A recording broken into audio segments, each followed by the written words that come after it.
we would like to respectfully acknowledge and recognize our responsibility to the original and current caretakers of this land, water, and air, the Cahuilla, Tongva, Luceño, and Serrano peoples, and all of their ancestors and descendants, past, present, and future. Today, UCR is home to many indigenous peoples from all over the world, including UCR faculty, students, and staff. And we are grateful to have the opportunity to live and work on these homelands.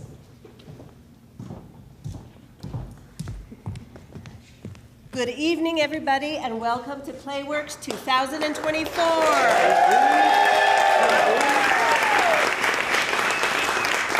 My name is Erith Jaffe-Berg, and I'm a professor in the Department of Theater, Film, and Digital Production, and I'm also very happy to be the artistic director of PlayWorks. So each year we gather to celebrate the work of playwrights in our MFA and in our undergraduate program. And this year we're going to be launching the premiere of 18 new works written by them, which is no small thing. It's always a joy for me to see the development of new work in this context, and the premiere of new works tonight.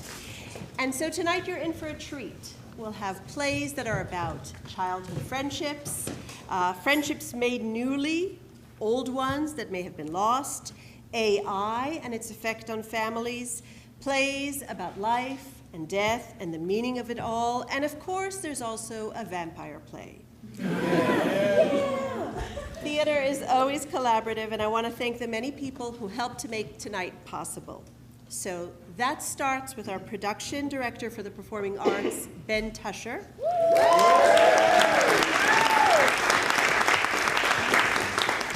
His team includes technical director Sarah Casero, our fabulous PlayWorks production manager, Johnny Macias, Max Calzada and his team who are filming this event, and Gwen Romero who designed this beautiful lighting scape. We have a student team that handles the student production end of things, and that is led by our stage manager up in the booth, Gabby Williams. Our assistant stage managers are Sophie Hall-Shorn and Jules Martinez. And we also benefited from having a student casting team that's led by Capra Lockridge. Our directors tonight include our students Gabby Chavez, Rachel Millar, Lucia Serinan, Brendon Smith, Tara Quick, Lesley Galvan, Nassir Ward, Eddie Jackson, Hayden Harbison, and Jada Ramsey.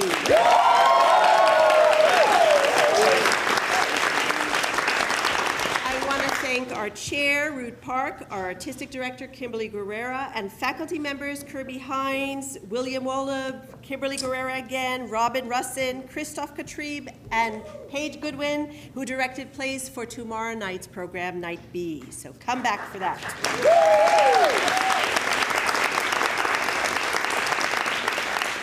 PlayWorks is a culmination for the writers of many years of a lot of professors pouring in energies and talents to make sure that the students are well supported. So I just want to acknowledge previous and current playwriting professors in our program, and I want to thank Kate Angé, Paige Goodwin, Gab Reisman, and Megan Tabak for their work in cultivating the students' writing.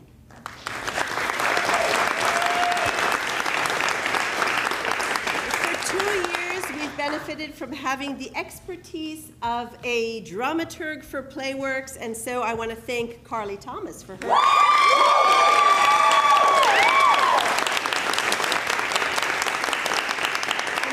I want to say that there'll be a talkback at the end of the show, so I invite you all to stay for that. I want to remind everybody to silence your phones, take note of the 2 emergency exits on either side of us, and enjoy the show.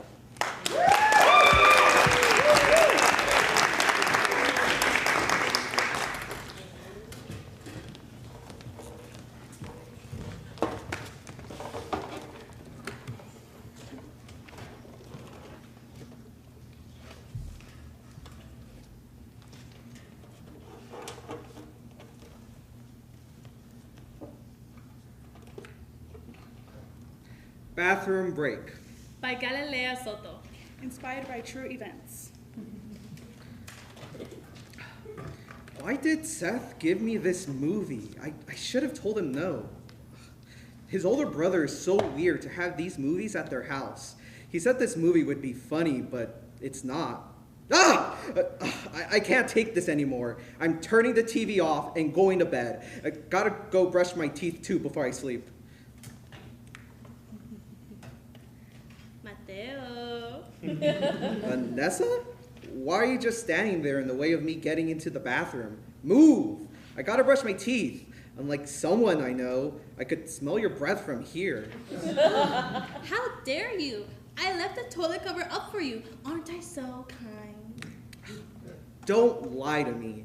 I know it's the toilet seat. You did this last time. That's why I fell in, you demon. I'm not falling for that twice. I'm smarter than that and you. You weren't smart enough to check the first time, dummy.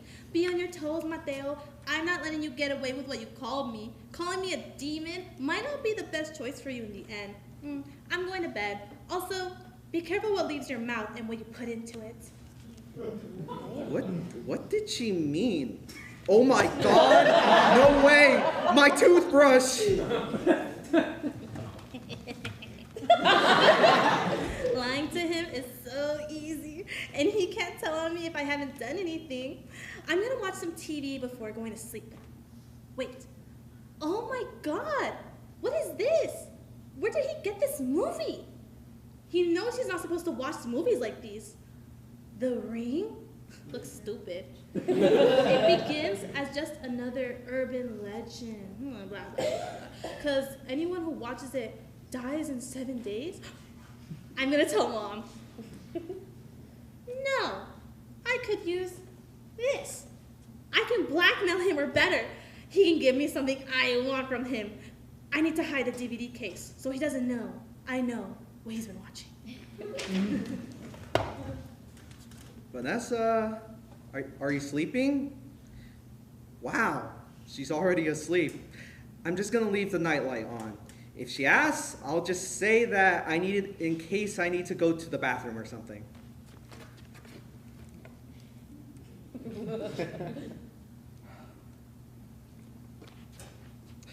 No, I have to pee. No, why does this have to happen right now at 2 in the morning? Oh my God, does this mean I have to pee in a bottle now?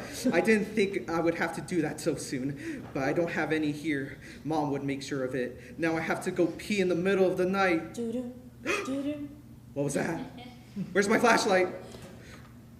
Oh, it's just my chair. What do I do? What do I do? I can't go alone. If I go alone, she's gonna be waiting for me when I'm done peeing. Or worse, she's gonna show up in the mirror when I wash my hands. Well, I can just skip that for tonight. Shoot, I gotta ask Vanessa. She'll be too sleepy to care. Better than her being fully awake and aware. Vanessa! Vanessa! Vanessa, wake up! Huh? What? Mateo, what do you want? I need you to come to the bathroom with me. Why? Didn't you go when you went to the bathroom to brush your nasty teeth? Plus, you're a big kid. You can go by yourself. Or what? You're scared of falling to the toilet again? That was one time. Whatever. I just really need you to come with me. It's important and it won't be long. Please, I'll do whatever you want. Just do me this one favor. Okay, fine. But let me put on my shoes. Psych! You're gonna have to give me a better reason, because that reason sucks. Please! I'll give you anything. I'll give you something of mine. What do you want? Name it. Anything. You know what I want. No. Please, Vanessa, something else. Candy, toys, chores. I'll do all of those together, just not that. Oh, then suffer, because I'm going back to sleep. I'll do it. How much is in it? $20. Huh? What was that? $20! There's $20 in my piggy bank. Deal. Let's go before I'm awake enough to hear you pee, or worse. I'm just gonna pee. Don't be stupid. Don't go anywhere. Stay outside the bathroom door.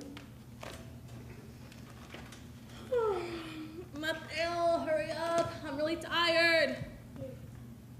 Mateo. Oh no, he is taking a dump.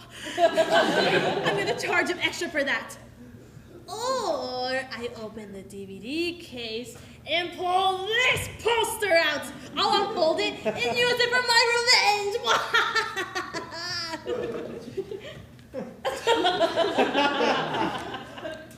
There's nothing out there. It's just gonna be Vanessa out there. And if she's gone, well, at least whatever got her will be too full to eat me next, and I'll keep my $20. Gotta check what I can buy from the book fair with that money. Some pencils, erasers, or even that Spider-Man notebook. No monster, no Vanessa, and a Spider-Man notebook. Now that's a deal. Where did she go? 6 days, Mateo. It's 7 days! Oh God, you got Vanessa, didn't you? I knew she wasn't enough for you. She was just the appetizer, and now I'm gonna be the entree. Take this, and this. Pillow, save me. Teddy bear, help me. TV remote, thank you for your service and sacrifice. Ow, Mateo, stop. It's me, it's me. Are you serious? Are you serious? You seriously think I wouldn't win a fight against the demon girl? I can't believe you doubted me and used me as a sacrifice just so you could be in the middle of the night. Vanessa, I just needed to pee. You're the one who started this. Nuh-uh. You know you're not supposed to watch movies like these. If Mom knew, she'd be so mad. You're lucky I let you pee in the bathroom before you pee in your bed. Whatever. I'm telling Mom in the morning, and you could forget the $20. I'm going to sleep. What? Not if I tell her first. All I did was watch a scary movie. You're the one that scared me as a mean joke. No, I'm not gonna tell her about the movie. What then, huh? You don't got dirt on me other than that. No. You hit me. What? I didn't even touch you, you liar. You didn't, it's true. But remember that you threw at me? Let me remind you, Mateo, the TV remote didn't get sacrificed for nothing.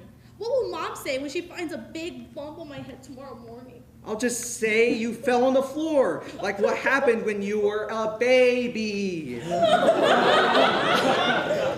is she gonna believe Mateo? Her baby lady? Or the kid who's older and supposed to look after the younger sister? Crazy, isn't it? The crazy is you demon! Knock, knock. Vanessa, Yeah, I'm scared. me too.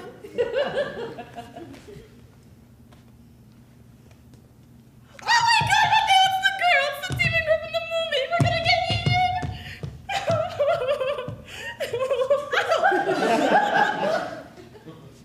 Oh wait, never mind. It's Mom. Why are you kids so damn loud this early in the morning? What is going on here? Mateo, Vanessa, explain what it's such a mess in here now. Mom, we were just... Do you kids have any idea what time it is? Your papa has work in the morning. All this noise is gonna keep him up. Do you want him to be really tired tomorrow, huh? But to be honest, I could take on the girl, but not my mom with that strength. Well, what do you kids have to say? That your hair looks so nice down. It's so nice. And your pajamas fit you perfectly. I need one too. It's so cute. Just go back to sleep, you two. And in the morning, I expect an explanation for all the mess and all the noise.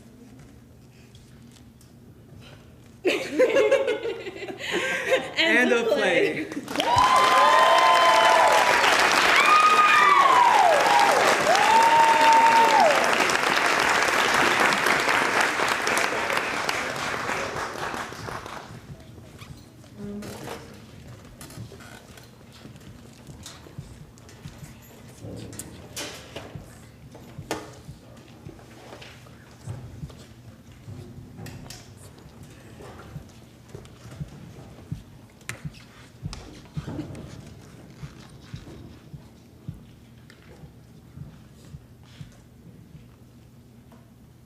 Dear Joy, written by Amanda Hong. Dear Joy, I remembered the day I met you. We were in kindergarten and I was alone on the swings. I was never very good at making friends, but you were a natural. Hi. Hi. I'm Joy. You were my best friend. Let's be friends. Yeah, let's be friends. Why are you crying? To pull my hair and call me ugly. Ugly and Tim is stupid. You can't say that. It's a bad word. I don't care. He hurt your feelings. You're my best friend. You're mine too. Forever. Pinky promise? Pinky promise. I'm sorry I broke that promise. If it means anything, I meant it when I said forever. And I know you did too. I remembered the first week of high school. We had gone our entire lives without anyone else to call our best friend. Not that I had anyone else other than you. You did, though. That's how I knew you were my best friend. Everyone wanted to talk to you and hang out with you, and you always invited me too. Hey, Alice. You know Lindsay? I feel like you guys would really get along. Oh, I know her. We have a couple classes together. She asked me to go see a movie with her on Saturday. Want to come? Oh, perfect. Sure. Then there were 3. That was the beginning of the end, wasn't it? Introducing someone new into our bubble. People always said trios never worked out in real life.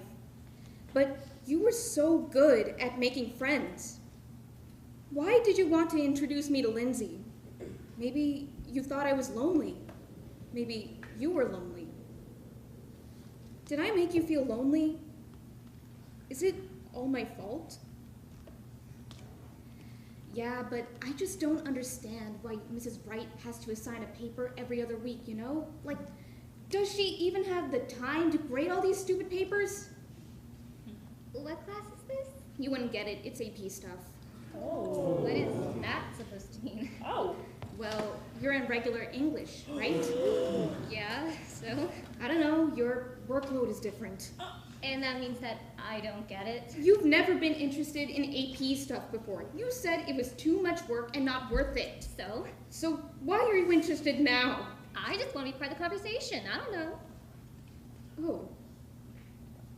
I'm sorry. We can talk about something else. No, keep talking. It's just... What? I don't know. You knew. You just didn't tell me. You should have told me sooner, or maybe I should have realized it sooner. We were friends our entire lives, and I didn't notice.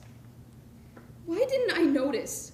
Why did you live like that? Why did you let it eat away at you? I remember the night everything changed. It was the summer after we graduated high school. You stopped answering Lindsay's texts. She texted me about it. Then you stopped answering my texts too.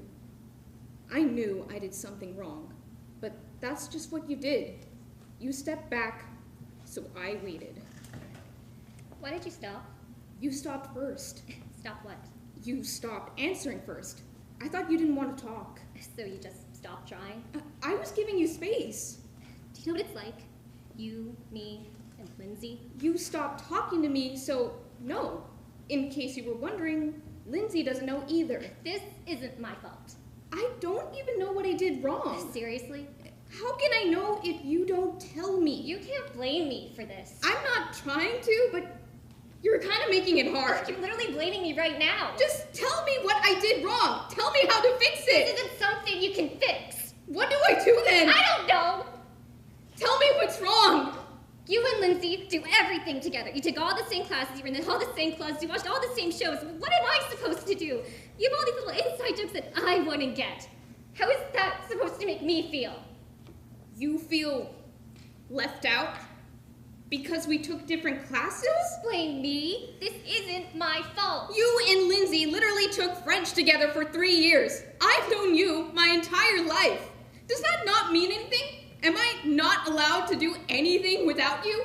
Is that it? That's not what I mean. You felt left out because Lindsay and I have lives outside of you. That's what it sounds like. As if you don't have friends other than us. As if you haven't said that you can't hang out because you made plans with other people. Why are you allowed to have other friends, but I'm not? Why are Lindsay and I not allowed to exist outside of you?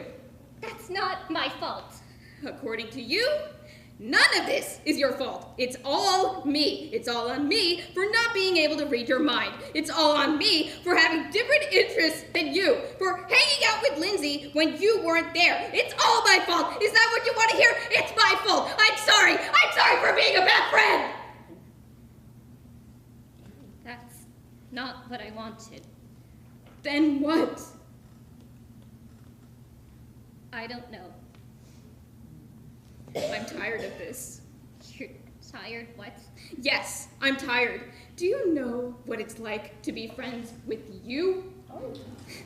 It's exhausting. You have this constant need to be loved by everyone, to be the center of attention, but not in a way that it's obvious. Newsflash, it's obvious to me.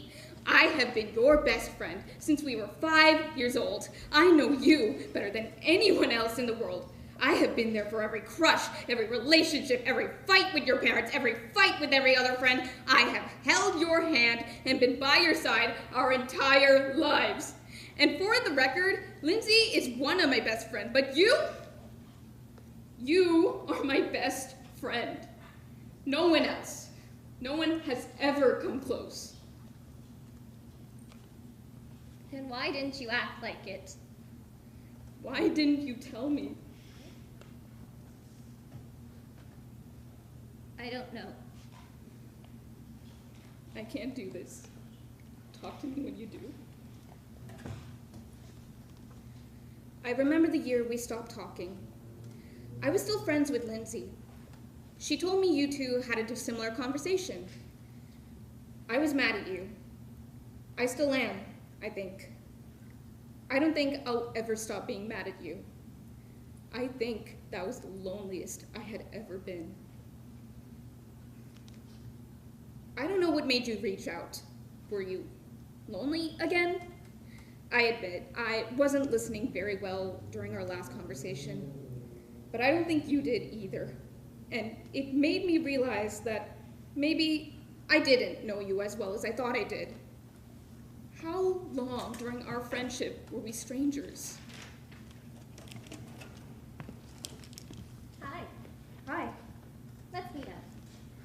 I should have known better, but then we were friends again. I remember that lunch being really weird. I didn't know what to say, but you just kept talking like nothing happened. We didn't even talk about why we fought. You reached out, so you set the rules. These were the new terms, whatever they were. I'm still not sure, but I should have known it shouldn't have lasted. I should have known that it would be my fault again. Where's Lindsay? She's busy. I wanted to get this over with. Why didn't you guys invite me to go to the beach? What's the point? It was a Saturday. You work Saturdays. And it's not like you've had any time to hang out with us anyways when I come back to visit. That's not fair. But it's true. Last week, you were working. Last month, you were out of money. Before that, you already made plans with other friends. You can't blame me for not planning my life around you. You said you would do better. You promised. No, I didn't. You assumed. So this is my fault? I remember I said really hurtful things to you. I remember I wanted it to hurt. Honestly, yeah, it is your fault. You expect me to be sad and alone so that only you can make me feel better because God forbid I have a life outside of you. It's not my fault that you are so insecure that you can't stand the fact that Lindsay and I got closer last year, that we moved on and that you didn't. I bet you saw that we went on that road trip last summer and hated that Lindsay and I were happy without you. I bet it brought up every insecurity and every worry that you've ever had about us, because everyone knows that your worst fear is being forgotten. That is not true. Stop lying to yourself. Stop lying to me. I mean, seriously, what even is the point of all this? If all you're gonna do is whine and complain every time I do something without you. Really? What's the point?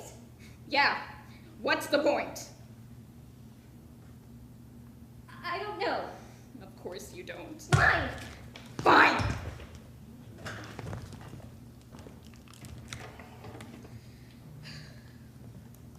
The last time we talked was 3 years ago.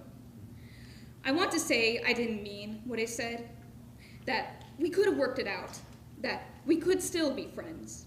I wish. But I did mean what I said. I don't think we could have worked it out. And deep down, I am glad we're not friends anymore. Maybe you're right, that all of that makes me a bad friend and a bad person. But who are you to speak on my life? You don't know me, and I don't know you. Dear Joy, this is my confession. You were my best friend. I thought you were going to be forever. Dear Joy, I hope you're doing well. Dear Joy, I hope you think about me as much as I think about you. Dear Joy, you broke my heart. I hope I broke yours. Dear Joy, you mean nothing to me. Dear Joy, you were everything to me. Dear Joy, I'm sorry I didn't listen. I'm sorry I was cruel. I'm sorry I wasn't a better friend. I'm sorry I wasted so much time on you. I love you. I hate you. I miss you. I'm sorry. End of play.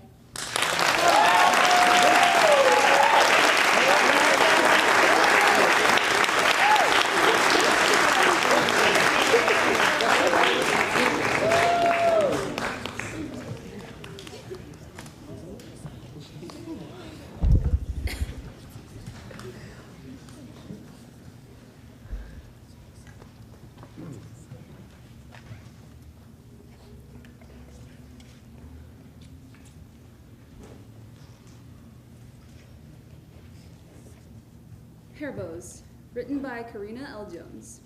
Directed by Brendon Smith. Lydia and Melody both sit in beds on either side of the stage. The center of the stage is dark. Lydia is dressed in a nice pajama set, lightly colored. A white ribbon pulls back half of her hair. Melody is dressed in what looks like two darker colored pieces of different nice pajama sets. They both type as they talk. First year, 18, studio art major. First year, 17, communications major. I decided last minute that I want to try to find a roommate I could really be friends with instead of getting a random assignment. Hopefully there are other people still looking. I started hearing roommate horror stories and realized at the last minute that I could get paired with a total weirdo. I'd like to know someone at least a bit before I share a room with them. Oh God, there's only one other profile. I guess I'll just message her. Hi. Hey, How are you? I'm Melody. It's nice to meet you. Where are you from? I'm from Eastvale. Oh, you're from Eastvale? I went to Eastvale High. Yeah, I went to Kennedy. Oh my gosh, are you still in the area? I would love to meet up with you if you're okay with that. Okay, maybe in like a public area? Not that I think you're a creepy old man, but thinking that is exactly how people get caught by creepy old men. Yeah, no worries. Maybe the mall food court around 1 tomorrow? Sounds good. See you then. Lydia rolls out of bed in a nice pastel outfit, hair neatly done with a large bow. She stands and looks out towards the audience, adjusting herself as if looking in a mirror. She then walks towards center stage and sits at a table with 2 chairs. Melody flinches awake and checks the time on her phone. She then jumps out of bed in a dark-colored sweatshirt and jeans. She looks in the mirror as she tries to fix her hair. She puts a bow in it, and it looks lopsided and sad. Lydia keeps checking the time, beginning to look irritated. Melody begins to rush towards center stage. She freezes before she gets to the table. Seeing Lydia, Looking afraid, she pulls her phone out and dials a number. Hi, sorry, you're probably busy, but you know how I told you I'm meeting up with someone for the roommate thing? Yeah, I know her already.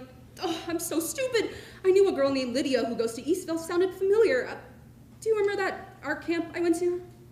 Yes, it's that girl. I don't know, like, she's probably not that mean anymore.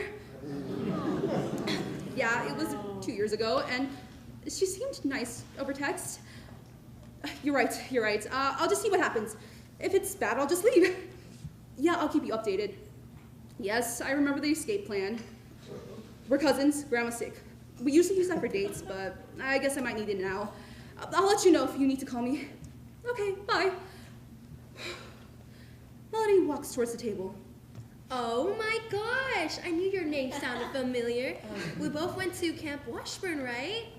Yeah, we did.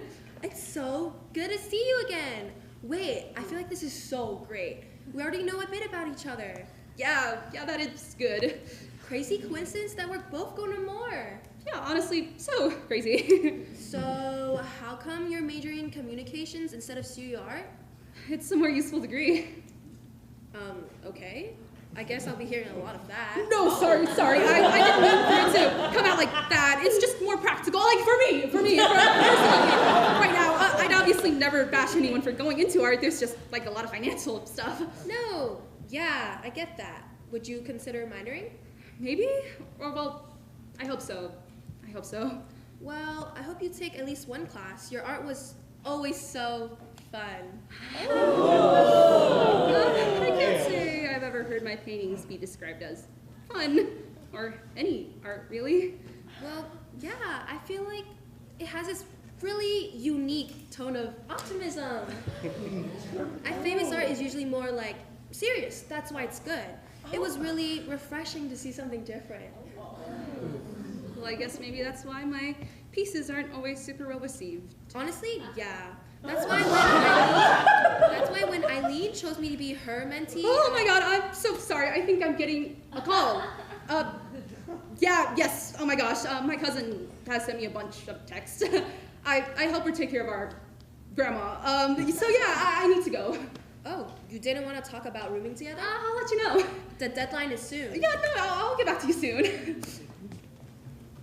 The scene starts exactly the same as the last one, except we do not hear Melody's phone call. Oh my gosh, I knew your name sounded familiar. We both went to Camp Washburn, right? Oh yeah, we did. It's so good to see you again. Wait, I feel like this is so great. We already know a bit about each other. Yeah, that is good. Such a crazy coincidence that we're both going to Moore. Yeah, honestly, so crazy. So, how come you're majoring in communications instead of studio art? It's a more useful degree. Yeah, I guess I'll be hearing a lot of that. No, sorry, I didn't mean for it to come out like that. It's just more practical, like for me personally, to do communications right now. I'd obviously never bash anyone for going into art. There's just like a lot of financial stuff. Oh, no, yeah, I get that. Would you consider minoring? Maybe? Well, I hope so. Well, I hope you take at least one class. Your work was always so fun. I can't say I've heard my paintings described as fun, or any art really. Well, yeah, I just feel like there was always this really unique tone of optimism. Famous art always have to have this idea of suffering behind it to be considered good, so it was really refreshing to see something different. I guess that's why it's not always super well received. Honestly, yeah. That's why when Eileen chose me to be her mentee, Oh my god, I'm so sorry. I think I'm getting a call. Yes, oh my gosh. My cousin has sent me a bunch of texts. I help her take care of our grandma. So, yeah, I need to go. Oh, okay. Well, did you want to talk about rooming together, or? I'll let you know. Okay, the deadline is soon, so. No, yeah, I'll get back to you soon. Melody and Lydia are in their bedrooms on the phone. I feel really bad. I got mad because she brought up how that mentor at camp chose her over me, so I just left in the middle of her talking. Then I just couldn't let go of it, so I texted her to ask what she was going to say, but it was actually really nice. She said she ended up not liking her mentor, so she was glad I didn't have to deal with it. While I was talking to her, it seemed like she had this really nasty tone, but I think she was actually just complimenting, and I was just reading it all wrong. I don't really know what happened. I was so excited because we already knew each other. We both went to that art camp I did a couple summers ago. I was trying to compliment her on her art and stuff, but she seemed so standoffish, and she just left. She said something about a cousin and a sick grandma. I don't know. I feel bad for thinking the worst, but it seemed like she was lying. Do you remember that one girl and how when I first met her, I really didn't like her? But then I realized that I actually kind of have a crush on her or whatever. Yeah. I think that might be what happened. I don't know why I'm so upset. It's not like I care that much if she doesn't like me. Maybe I'm just anxious getting a roommate. I don't know, but she texted and asked to finish what I was going to say before she ran out, so that's good, right? Should I just ask if we can try hanging out again? I'm kind of desperate. Desperate for a roommate. Jesus. Oh my gosh, she asked to hang out again. What do I even do? Well, I obviously can't room with a girl that yeah, I guess I should clarify and apologize. But can't I just do that over the phone? Oh my God, you won't leave me alone if I don't go, will you? Fine. The girls wake up at the same time. Lydia gets out of bed wearing her typical pastel colors. Melody looks more put together this time.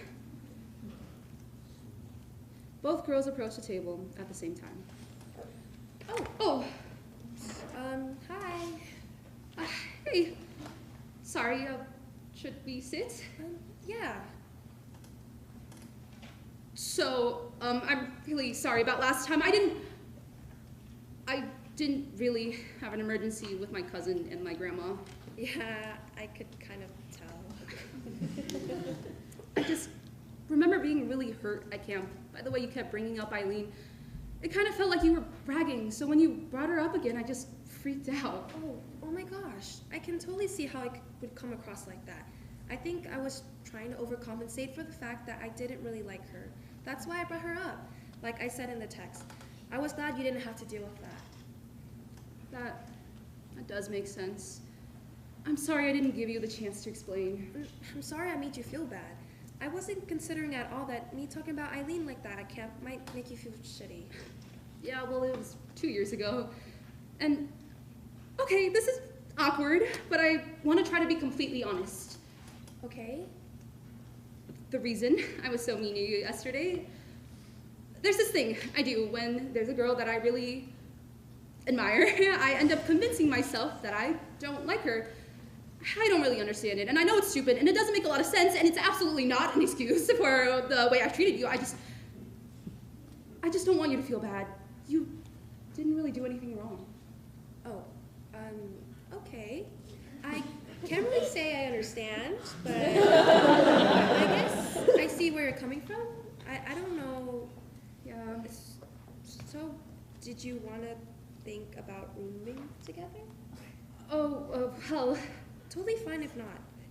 yeah, I'm not sure it would be the best idea. Yeah, that's okay. Sorry, oh God, I don't want you to feel bad. No, it's okay. When I say I admired you, what I meant was, Oh. yeah, sorry, that's really awkward, so it would probably be best not to room together.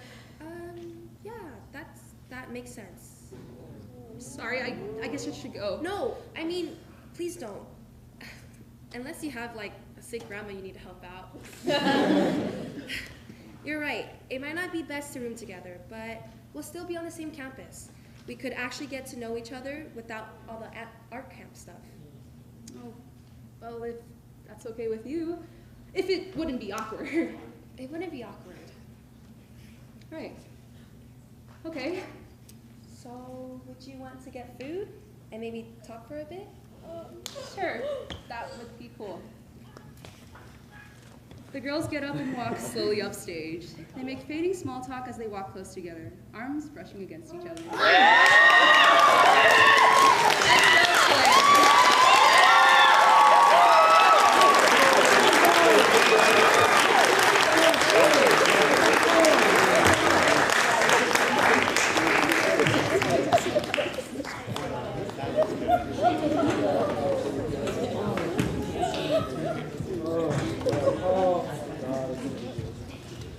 So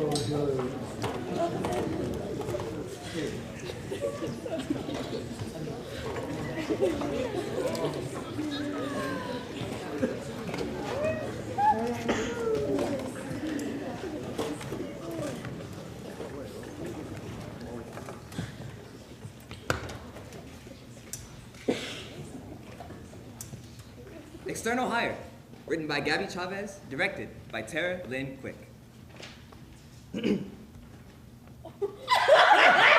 Cast of characters: Mia, shy, a people pleaser. Cassie, outspoken, fiery. Jimmy, completely unqualified for this job, and honestly, probably in life. Brad, the kind of guy that smiles while they tell you bad news.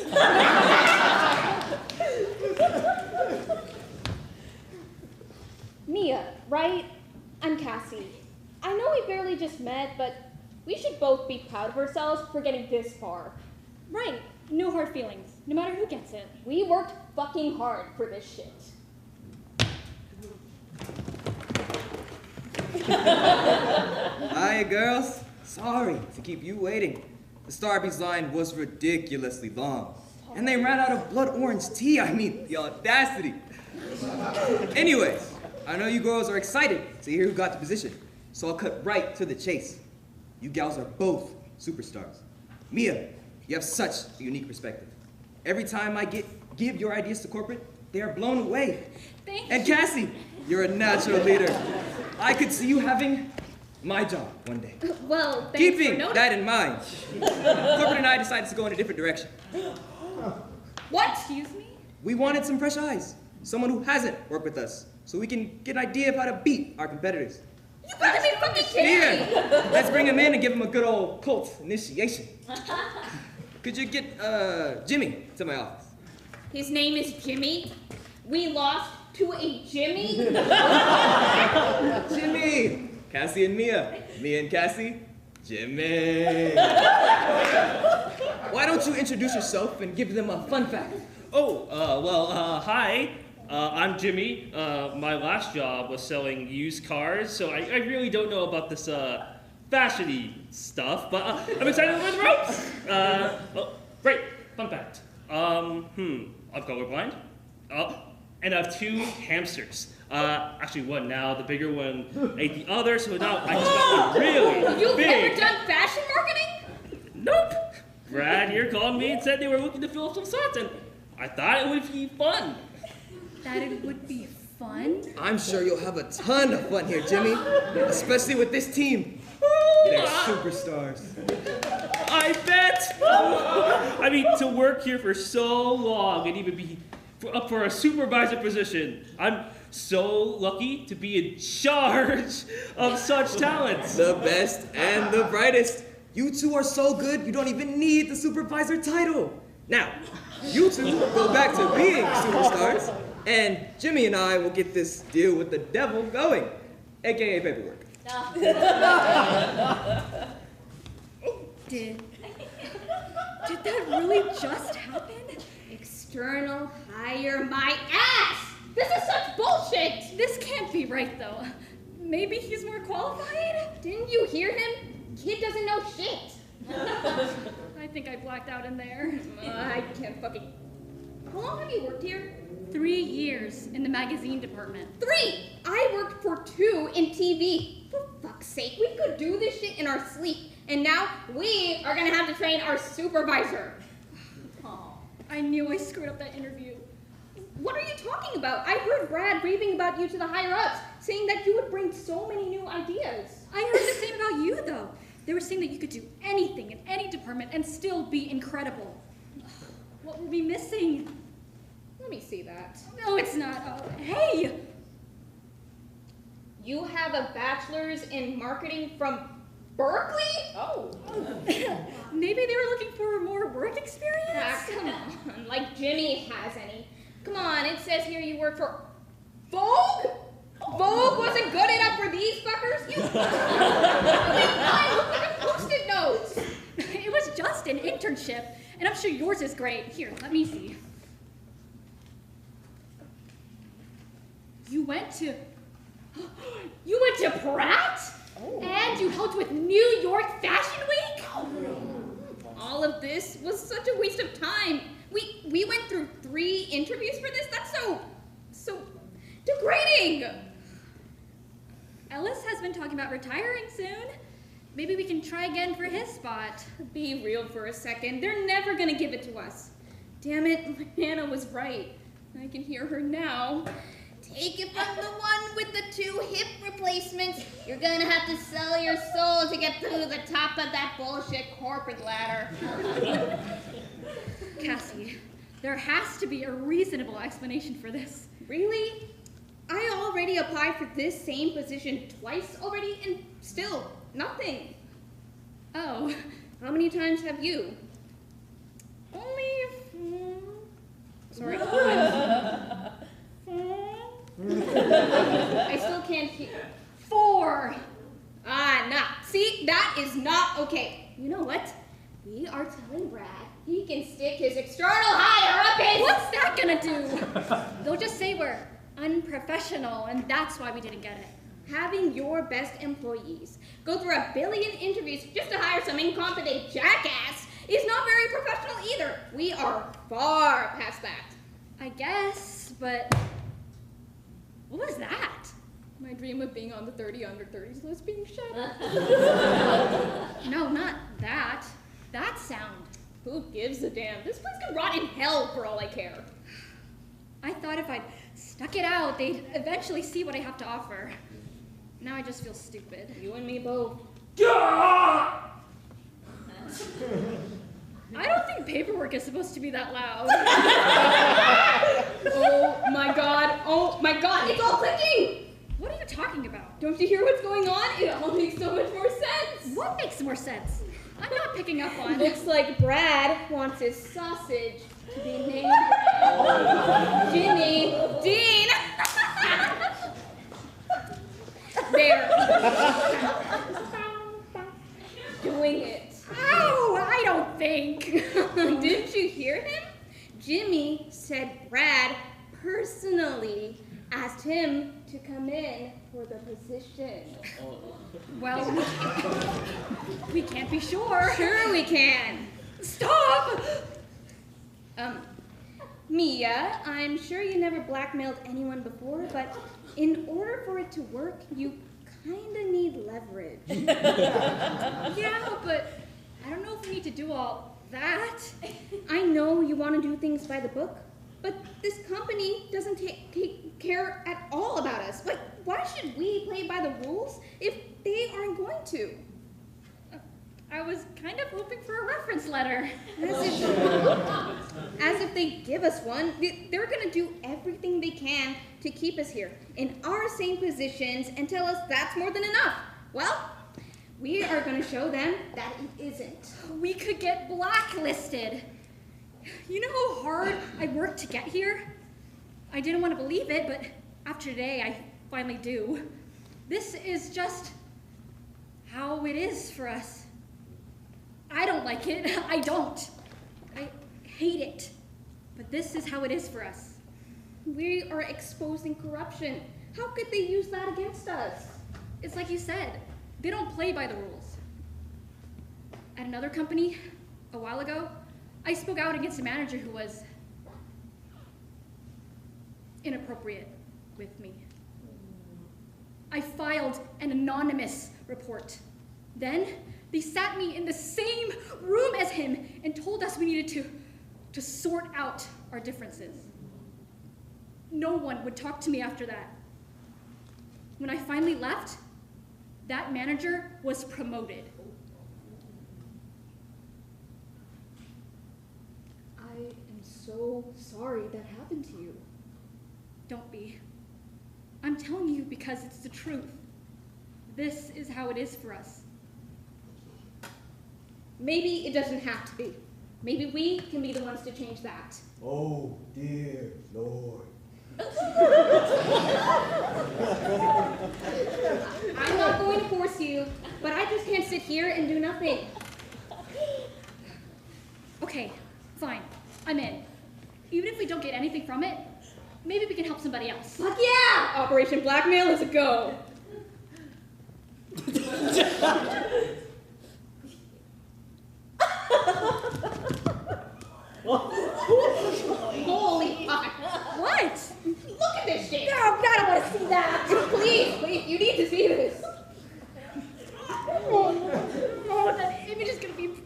my brain forever.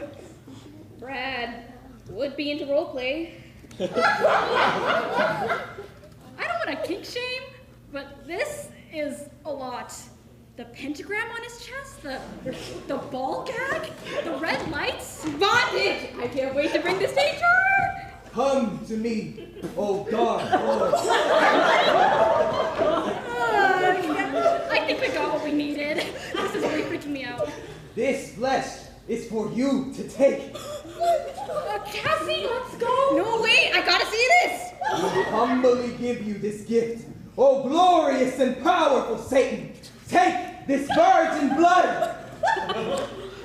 Am I dreaming? This can't be real, right?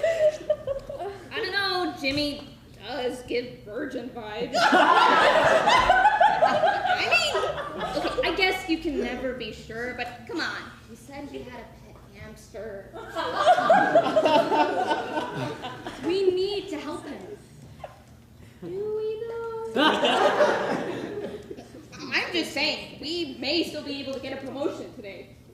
Well, I guess. Wait, no, we can't. We need to figure out how to get him out of there. Oh, hi, girls. Brad, what's going on? I told you. Jimmy was making a deal with the devil, didn't I? How are you acting like this is normal right now? Because this is a normal initiation for all our supervisors. It's in your contract. You can't be serious. I think we'd notice if there were occult clause in there.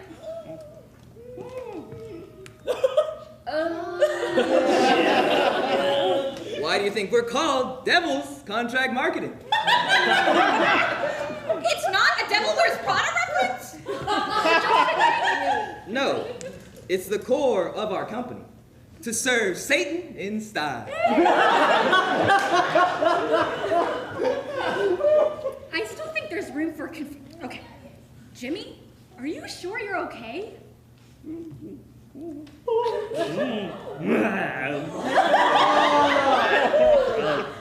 Well, yeah, I knew what I was signing up for. It's in the name. Why don't you gals get back to work and we'll have a touch base when we're done here. You know what? I think we're good. Right, Leah? Yeah. Consider this my resignation. Mine too. Such a shame to be losing our superstars, especially since we'll have a couple supervisor openings in a couple of months with our new expansion. Oh, really? Well, in that case... yeah, we're good.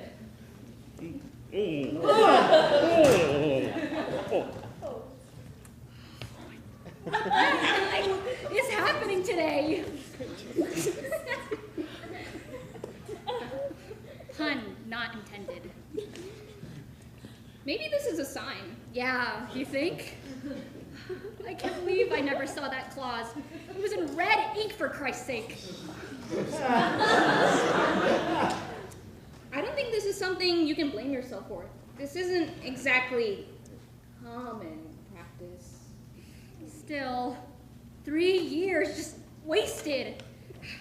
Your Nana was right. Like, ridiculously, scarily right. We don't need these Satan lovers. We are superstars. Any company would be lucky to have us. Ugh, this means we're gonna have to start again from the bottom, aren't we? Hey, if I learned anything from all this, it's that external hires have priority. We can get that promotion somewhere else. Yeah. You know what?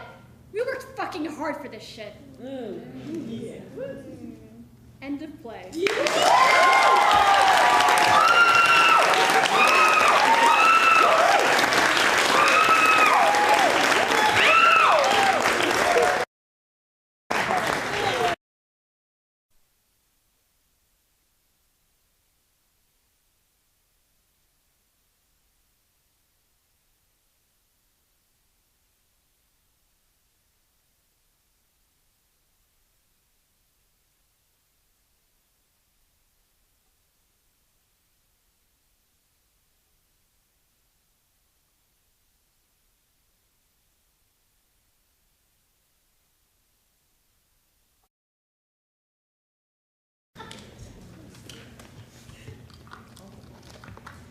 A Vampire's Lullaby by Hayley Scofield. Clearing in an autumn forest, 11 p.m. A tree with "Be Free" carved in its trunk. Pile of leaves in the corner, a log on its side. Wolves howl. Nature sounds. Serial enters in her tattered school uniform, holding a wooden stick. Of course. Shotgun goes off in distance. He's here! Kill him already? No, wait! Come on. Where are you? What am I saying? Of course you wouldn't be here. Be free. But you never will be. None of you ever will be, because I... God, snap out of it. Remember who this is for. Remember what Aster said, what Lucille said. It's either them or us. Do this, and we can be a family again. Lucille will love me. Aster will be free. I am Serial. Serial the Bushes rustled from right. Kieran enters. He stops a few feet away from Serial. It's been a while, right? 7 days, I think. Okay. I've missed this place. Callan Lair's stupid leaf game, Elio's strumming. Hurt the ears, but... Stop. What? Stop acting like everything's okay. Like I didn't kill them. Like my hand isn't covered in Cal's blood. I know, but I... Ah! Kill me. What? Really. It's okay. Why? Why aren't you angry? Do you want me to be? Yes. You should be fighting back. I don't plan to. Why? Because this is our fate, the hunter and the hunted. Do it. Do it and be free. Ringing noise envelops stage. Is this your way of torture? Making me kill you in this place? The place where I pretended to be your friend? I pretended to care. I pretended to laugh at Blair's jokes. You know I had to stake Elio twice. You should have heard the way he screamed at me. Serial, you bitch, he said. So I made sure I went slow. And in June, the idiot didn't run when he should have. He listened to my stupid reasons. I didn't get to kill him, though. Lucille got to him first. They tore him to pieces, bit by bit. Kieran? Kieran, please. Ringing stops.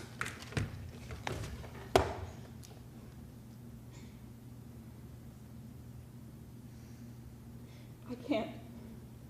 Don't make me do it. Please. Kieran, please. You.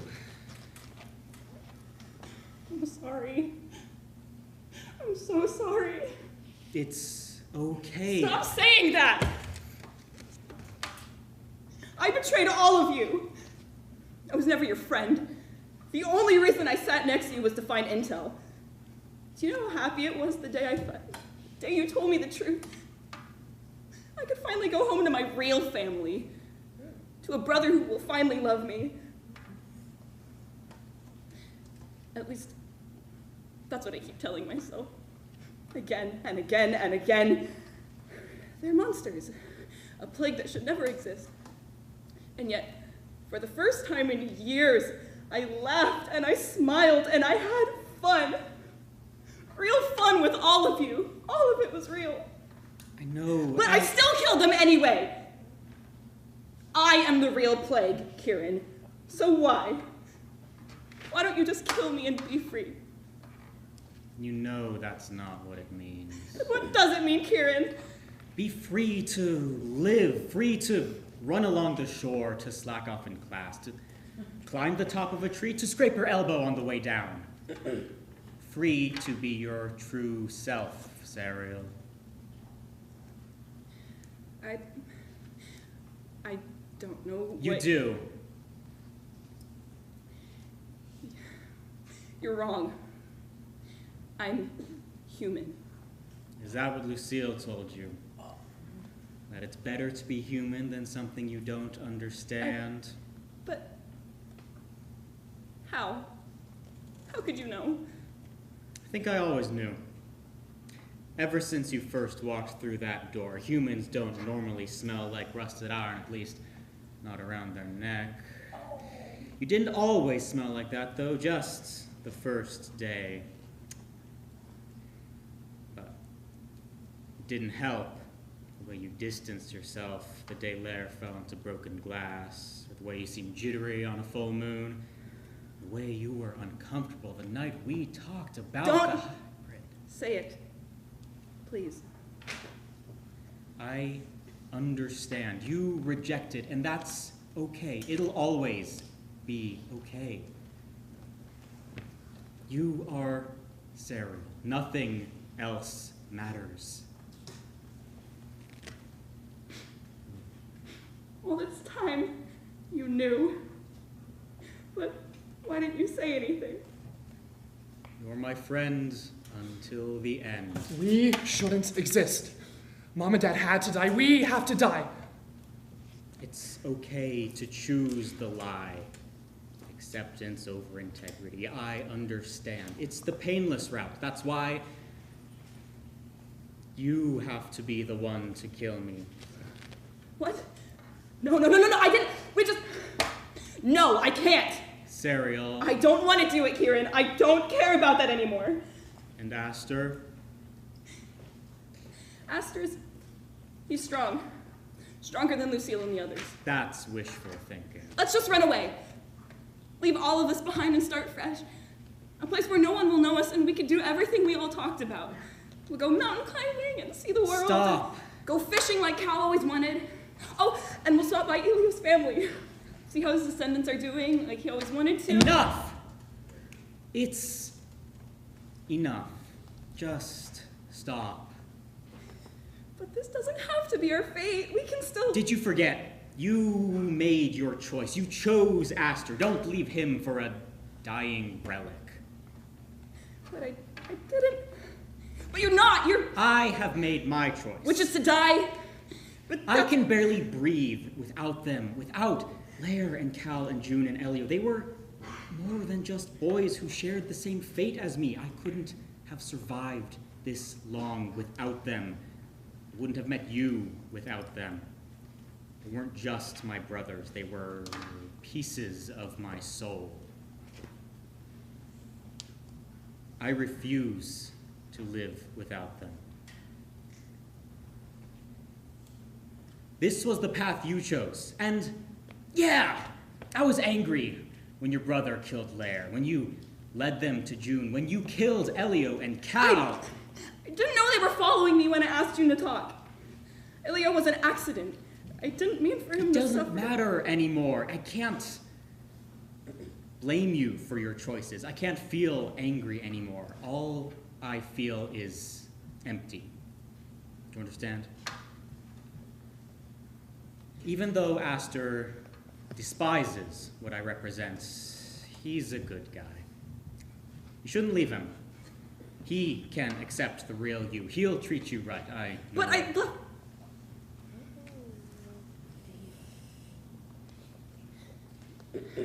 No, it's nothing. You're right. I can't abandon him. I'm sorry. I can't give you what you want. I am but only a hollow version of the man you know. Kieran leads Serial to kneel with him. Kieran lays his head on her shoulder. See the world with him.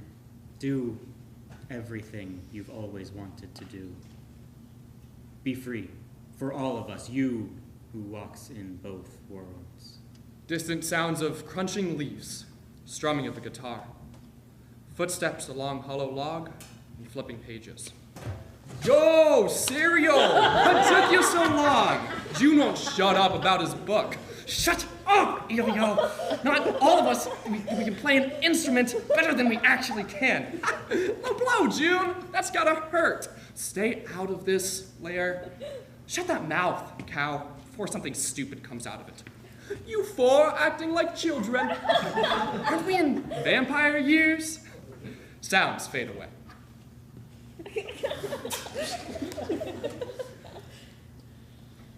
Would I change it? That day? Would I have chosen differently? If I had known it would lead to this? Would I choose them even if it meant Aster would die? I pretended my truth was all there in the open. Serial the human. Serial with the hunter brother. Serial with the werewolf boyfriend. But what if I told Kieran sooner? What if that day around the campfire? What if I said it wasn't a myth? What if the others accepted me? What if I had accepted me? And why? Why did I choose Lucille, who will never look at me the same? Aster, who I think I love? Over my best friend, over a real family. Was this the only way? Could I have chosen something else? A path where no one has to die?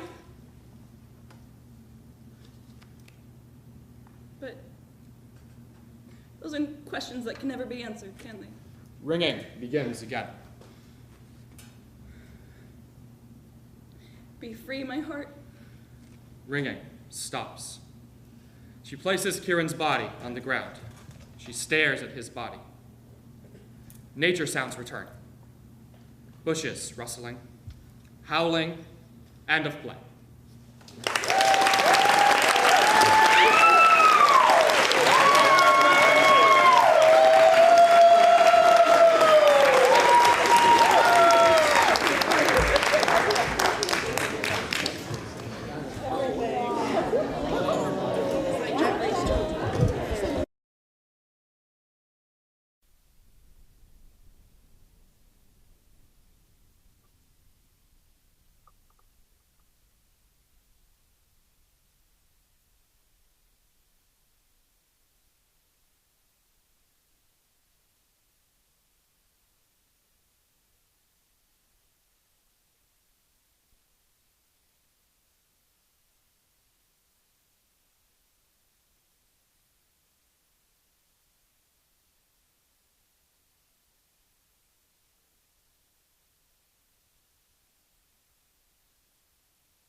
Out of Bounds, written by Lesley Galvan and directed by Nassir Ward. Setting, Cafecito Sol, the Najera family shop, Cafecito Sol. A cozy Mexican cafe dinner with one occupied table. Lulu rushes with her lab coat still on. Shella, sealing Lulu, hurries over and hands Lulu an apron. Lulu, what you doing getting here so late? No, my supervisor, she's had me after hours working on her symposium project, and it's just been... whatever. Keep coming in late and you'll end up giving me your tips. We'll tell Mom to stop scheduling me. The symposium project's been on my ass the way Boss wants Otto to speak with the voice box and not the modulation. Your android, huh? So you already put skin over the skeleton? A week ago, yeah. Is he cute? Wait. Oh my God, Shella. Hey, chill. Anyways, take the coat off because your casi algo just went into the restroom. What, he's here? Yes, wait, now go change. You're not experimenting on no coffee. Hello. Welcome to Cafecito Sol. Are you looking to have a seat? A drink? Anything? I see. Let me sit you down, honey. We make the best brews in town to keep you going. You're gonna want to stay for this. Can I offer you a wellness blend? It consists of chamomile, lemongrass, chill, clear your throat. Let it go like this. I inquire for Lourdes. Oh, you want a specific waitress? Lourdes is a robotics engineer at Calverton Laboratories. She entered this location approximately 3 minutes ago. You work with my sister or what? Lourdes. Lulu, this fool works with you? Oh, shit, Otto, what the hell is it doing here? It? Yes, you dumbass, it's the android. Damn it, I never shut it off. This is your robot? Right there. Don't be so loud. Oh my God, how am I going to take it back? This is highly sensitive information. If its GPS goes off, I don't even know what'll happen. Chill, Lulu. As if you've shown our staff the blueprints. What else can I do? I am programmed under Dr. Livian and Lourdes to assist in the laborial and emotional tasks given to me by assigned authority. That's cool, I guess. Otto basically does what I ask it to do. Which reminds me, how are we going to handle you? Well, tell it to calm you down because your casi algo's back. Why is Nathan here out of all places? I can't be doing this today. Are you under social and emotional pressure? Kinda. It's complicated, irrelevant. Now's not the time to analyze. I need to get you out of here. This is not your bounds, Otto. It is in my realm of development to ensure my authority is able to stay highly functioning. Ask for his name. He should be paying soon. Form of identification. What's up? In a bit, yeah. You are paying with cash or card? Yeah, I do card. Hand me your form of identification. Now? I am requesting your form of identification. Identification, like my license? Yes, a direct form of identification. Now. Yeah, I guess here. Excellent. Nathan Michael Ramos, your presence here is causing major distress to Lourdes, and I must request you leave. Lulu! What? Oh, MG, hi, yeah, excuse us. I'm training a new employee. Did not expect you or anything to happen. No, yeah, I did come to see if you're working right now. You are increasing her stress levels. I demand you leave the property or I will escort you. Well, yes, do we have to? Employee training involves major security? What the hell's your problem? You are not leaving when asked. We really don't have to do this. I can still escort you out. Fine. I'll take myself out, thank you. Nathan, lunch is on me. I'll see you later, Lulu. Why would you do that? You can't get physical with people like that. You're synthetic. It could cause harm. I think he did what needed to be done. No. Next thing before my shift, I'm returning you back to the lab. You can't be out before the symposium. I came to inquire for you because of my internal network with the other projects at the laboratory. I refuse to leave until proving evidence of my benefit there. You want to make coffee and clean a cafe. That's crazy. Give the man a break. Let's put him to work and see if he's really out of bounds.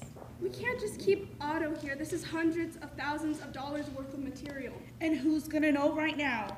For the sake of cringing at him talking to your boy toy, bring him a broom. Fine. Just for now, handle the empty dishes in the back. Or handle the empty dishes on the tables. I need to wash in the back. We'll discuss soon what you know of the symposium. But please don't talk to any more customers. Damn, Otto. You're not a butler who programmed you. My programming allows me to commit to such requests. End of play.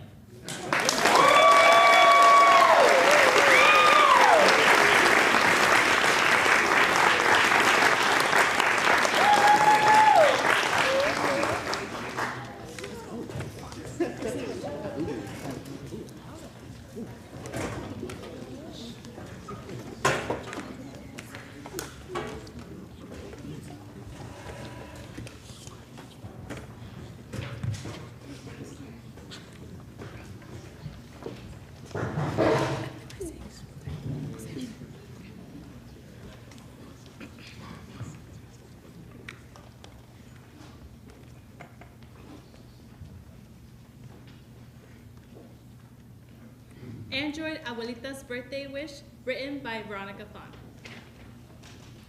Abuelita sits at the dining room table reading a magazine. She is seated playing. A small bowl of M&Ms are in the middle of the table. Abigail enters with a small bouquet of flowers, her car keys still in hand. She shoves them in her bag. Lita, happy belated birthday! 98, huh? How does it feel? Like 8 years too many. Oh wait, let me get these set up instead. She looks for a vase for the flowers. Thank you. It's always nice to have you around, Abigail. Need a drink? I know your exam season must be taking a toll. I have a 24 case of Fanta here for you. Abuelita picks up the case of soda with one arm and places it down. Oh, no thanks. I thought we'd go out and get you a birthday meal.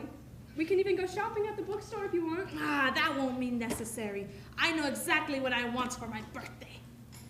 Abigail finishes setting up the flowers in their new vase. Oh yeah, what's that?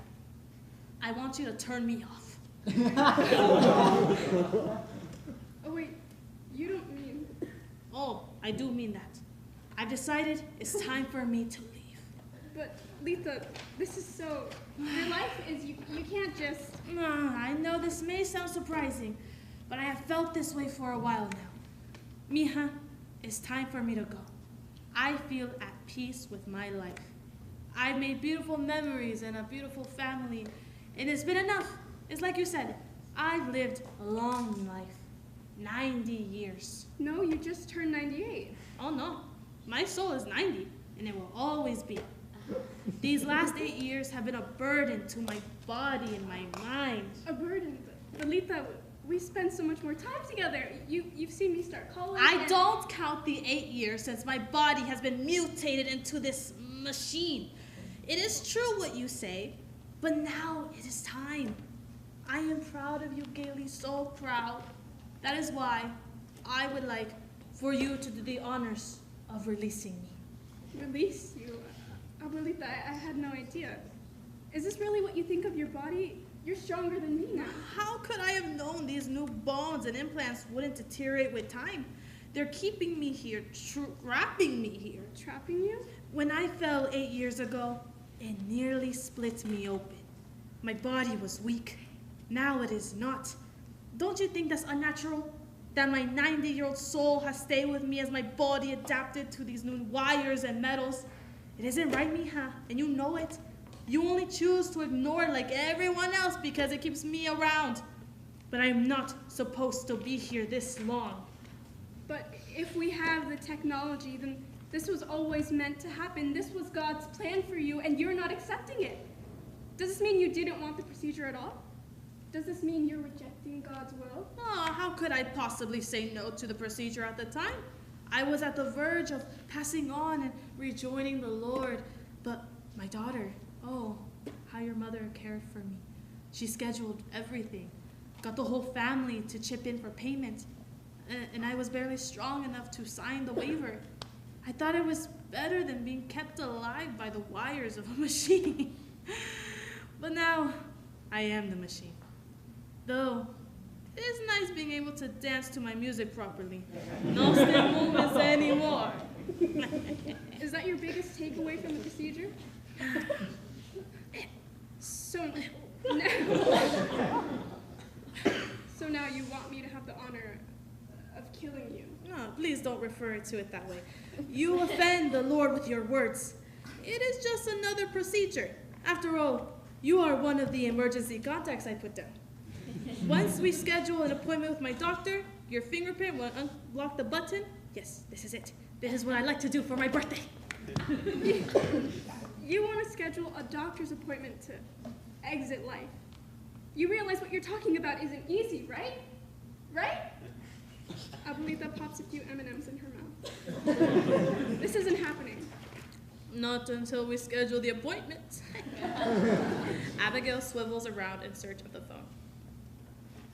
What was the point of it? Any of it if she's just gonna throw it away. Mom worked overtime so much and Dad too. All for the damn procedure. Where the hell is her landline? Language, Gailey. The Lord can hear you, you know. A ringing reminiscent of a muffled phone fills the room. Letha? You didn't. I thought you hated your brain implant. And why is your internal phone ringer so loud? Yes, this is Maria Serrana. I'd like to schedule an appointment to terminate my cybernetic contract. No, Letha, please wait a minute. We haven't finished talking about this. They really didn't put you on hold? My patient ID?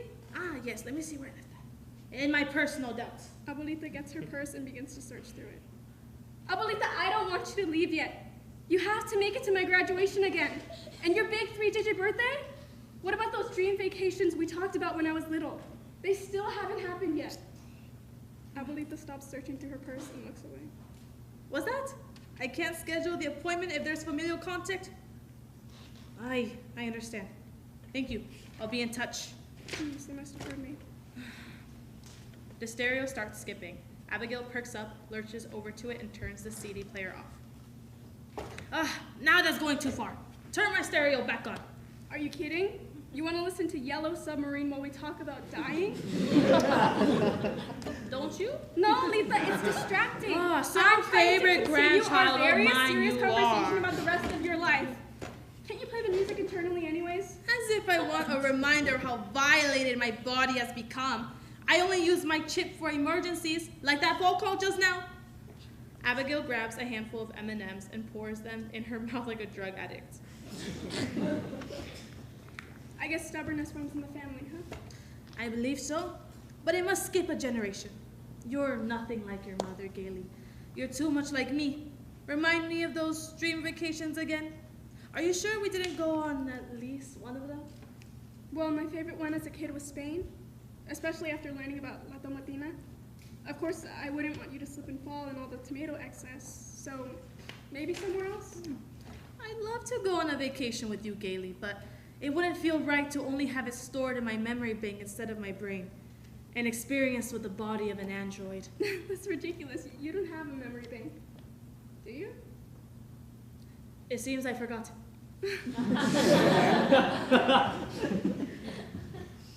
You haven't done any more packing since Mom was here? No, I'm not in a rush. I mean, you sort of are. We planned for you to move in with us by Christmas, Letha. Don't tell me your non-existent memory bank deleted that information too. It's not that, mija. Then what is it? A long life can't be all that bad, can it? When I move in with you, I'm only going to leave you. I'm better staying here, near your parents, where they can choose to come and acknowledge my life. You don't want to move in with us anymore because you don't want your absence to hurt us more than it already will? We would miss you regardless of where you live, you know, when you leave us. At least let us see you a little more before then. It's okay to be selfish, Letha. Is it? Gailey, mija, listen to me. I want you to let me go. All of you, the entire family. It doesn't have to be today, but it must be soon. This life of mine can't go on for as long as you all want it to. It is my time. You speak of things I can do, places to go and visit and live, so much. But that is all there for you, child. You must do all those things. You must travel to Spain and throw tomatoes at people. Life is beautiful, yes, but all things must come to an end, and it is mine to end. There is nothing left I long to do except to see my love again. But I cannot go if you will not let me. Tell me you will let me. Abigail gets up and turns the CD stereo back on. Okay, I'll let you go, but I won't do it myself. You have to use another emergency contact. Don't so, please. I love you, and I don't want the emotions from this conversation to be how you remember me, so full of conflict and bitterness and slumping. Stand up straight for me, Gailey. You know what the most exciting part about this is? What could that possibly be? I'll finally be on the Ofrenda this year. Oh, come on. Wait, this year? October is in 2 weeks. Give us some warning before you make this decision. I just did. You now have a month worth of warnings from me. If only I got to meet Abuelo so I can understand how you're feeling a little. So do I. I'm certain you would have gotten along. But I'm glad he didn't make it to this cybernetic age. I wouldn't want him to feel what I'm feeling. The shame of having to decide to do this. I'm not certain anymore if the Lord will perceive this as a sin. Promise me you won't get this procedure when you're older, unless you absolutely have to. Abigail, you shouldn't have to make this decision. No one should. I'm sorry, Abuelita. I know your connection with God might be strained by this, but I'm sure he'd understand. I just wanted to grow up with you. You haven't told the rest of the family yet, have you? That this is what you want? Oh, heavens no. Your uncles would think I've gone senile, and your mother, ay, bless her heart, but she'd be handling it worse than you are. That's why I chose you to unlock the button the hospital keeps me happy. But I understand if that's too much for you, I'll ask your mother to do it once everyone's aware. The CD starts skipping again. Oh, go ahead and turn that thing off. You can choose something from my collection instead. If you want. Wait, I totally forgot to fill up your flower vase. You can pick something instead. Abigail hurries off stage. Abuelita laughs a little at her granddaughter's haste and removes the CD herself. Ay, this old thing.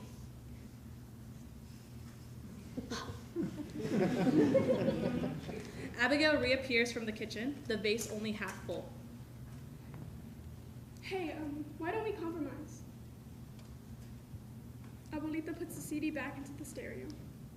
If you can't schedule the appointment without full familial consent, do you think you can make it to 100? I'm pretty sure we'd all agree. Plus, I think it'd be fun to make it that far. That way you can see me graduate again, too. You're not really going to quit, are you, child? Fine. 2 more years for us. You're too insistent. Okay, well, that's great news. It's a promise. We can call Mom later and let her know you'll be around to live with us for a bit. Abuelita crosses her fingers behind her back. She still wants to leave sooner. Abigail does not see this gesture that silently rescinds their compromise. Hey, why don't you call Mom with your chip and invite her to lunch with us? I still think we should eat out because, well, I didn't eat breakfast. So. Ay, mija, it's 1 in the afternoon. Let's go now. Your mother can wait. You just don't want to tell her the big news. Oh, here, let me finish these first.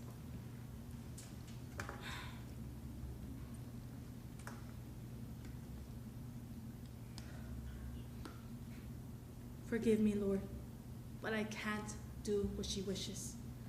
I know you did not create man for us to extend our lives past our due dates. Allow me to rejoin you in my love sooner than later.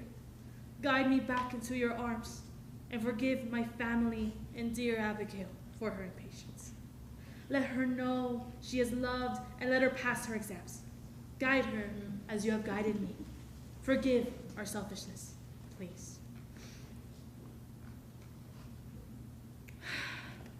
That child. She doesn't understand.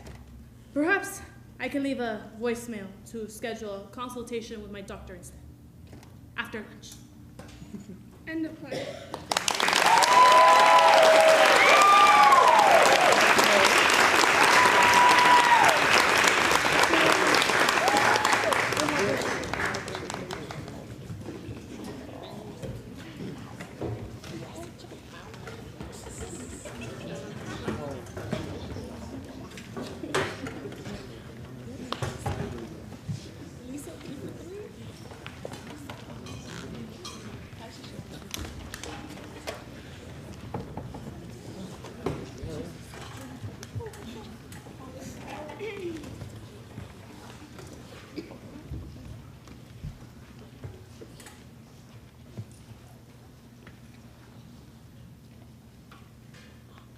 The Meaning of Death, written by Alex Kennedy, directed by Hayden Harbinson and Amy Jurgensen.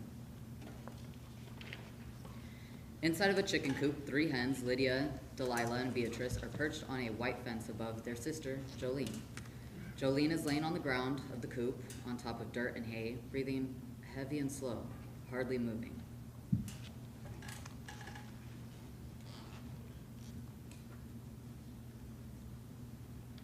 Hello. Please don't stop your dance on my account. I've seen many, but never one such as this. Hi, are you here to help? Our sister, she won't get up. She is hardly moving and she hasn't touched her water or her food. I've never seen you before. Who are you? You look like the man who lives in the giant coop next door, but different. You don't move like him. You don't have a shadow. Where is your shadow? I am his shadow. You all look upon me with such curiosity. Do you not know of me? My presence does not fill you with any dread? No. You look strange and almost hollow. You need to eat. Are you here to help or not? Interesting. I am here to help, but not in the way you think. Your dear sister's time here is up. Hollow, yes, like us, light as a feather, and your head, is it attached to your body? I believe so. Want a closer look? Your sister, what is her name? Does she have one? Whoa, you can move your neck like us. Be careful when you get near her. Jolene. Her name is Jolene. What do you mean her time is up? She's down here on the ground. Time? What is time? Time is now. Time is then, and time is what will happen next. Most may call me the end of time, while some call me the beginning. They are wrong. Just a construct created by those who fear me, wasted by those who are near to me. Well, which one are you then? I'm afraid I don't know the answer to that. Afraid? Yes, it is an answer I wish to stay away from. Oh yeah, like when the man from the big coop beside us lets his big dog out when we're out and about in our yard. He runs so fast, his teeth are so big, I just want to stay away. Oh, I get it. So when you are unsure about what will happen next, something inside you just makes you want to run away. Sisters, what about Jolene? I am afraid that Jolene will never be able to run with us again. Chase some of the small things with feathers like us. Catch and eat the biggest bugs we can, or stay up late to keep each other warm when it's cold. Look at her, she just needs the sun. Do not get too close, tall man. Besides answers and questions, what are you afraid of, tall man?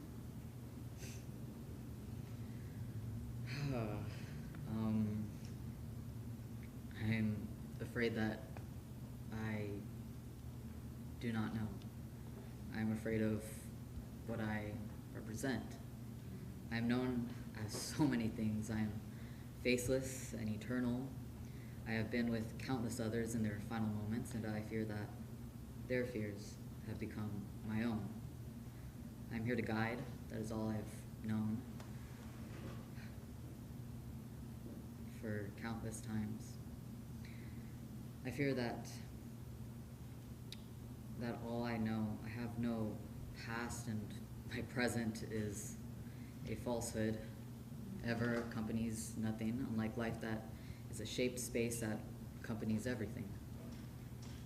I am seen as a consequence to life and never a reward. I'm afraid I have no meaning. Meaning? No one knows their own meaning. I only know what I know. Our mama said that before the man in the other coop took her, sisters, look, he is just like the man in the coop next door, except he moves unlike anything I have ever seen before. You know, the one who takes our eggs without our permission? The one who took our mother away from us and we never saw her again? He always has that big dog with him. Every time it opens its mouth, I am afraid of what it might do.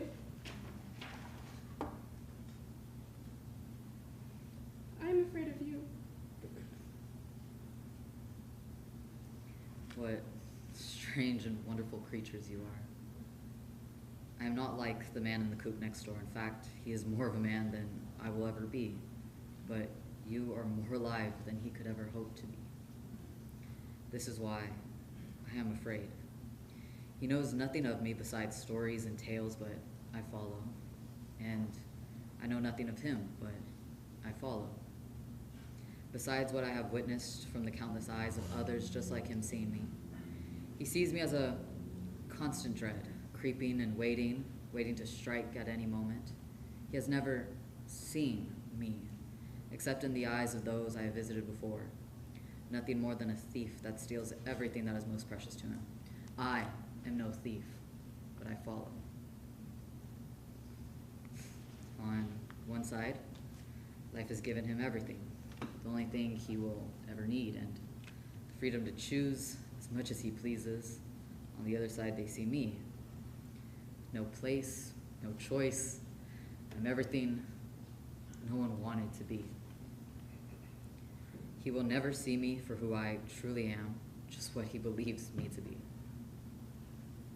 But we can see you. Why is that? This I can't answer. You hens live to experience life, never to confront it or endure it. It is your companion, how it should be. As a friend or partner to be with you for all of your time. Nothing less and nothing more. I am just as much life as I am death. I only occur once life occurs. Life has my face and I am its body, but only I can see you. But we cannot see life. And if it is a friend to us, why would it take our sister? I still do not understand. Our sister is here. Where will she go? Friends do not do this. We are friends, aren't we, little hens? I think so. Yes, tall man. Only if you save our sister and bring her back to us. Please, she is all we have. Oh, you pretty things. Only friends would do this. You'll have each other and Jolene will live on inside of you, in your hearts and your minds. She'll never truly be gone, just in another place, the other side of life. She needs you all to stay strong.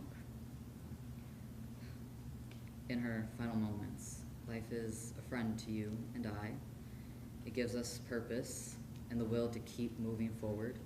Life and I are friends. I am the other side of life.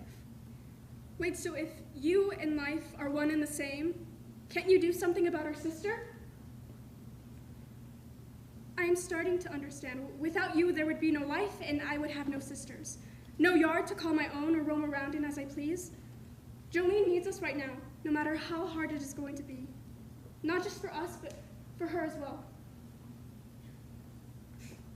Good. You beautiful hens give me hope. Here, speak with your sister one last time. Jolene! Jolene! My dear sister, can you hear us? We are here. We are here. It is so cold in our coop. Sisters, I am glad you are here with me. I can feel myself moving towards something I have no control over. I can hear Mom's voice telling me to let go. I love you, sisters, but I can feel my body moving to someplace else. Wait, you can hear Mom's voice? The last thing I remember was her saying goodnight to all of us, and then by morning she was gone. The man who looks kind of like this tall man took her from us. But sisters, I see no man in front of me. I see my life. I see everything I have done. I see me running around in the yard with all of you, catching bugs and exploring the flowers and trees all around our home. I see everything.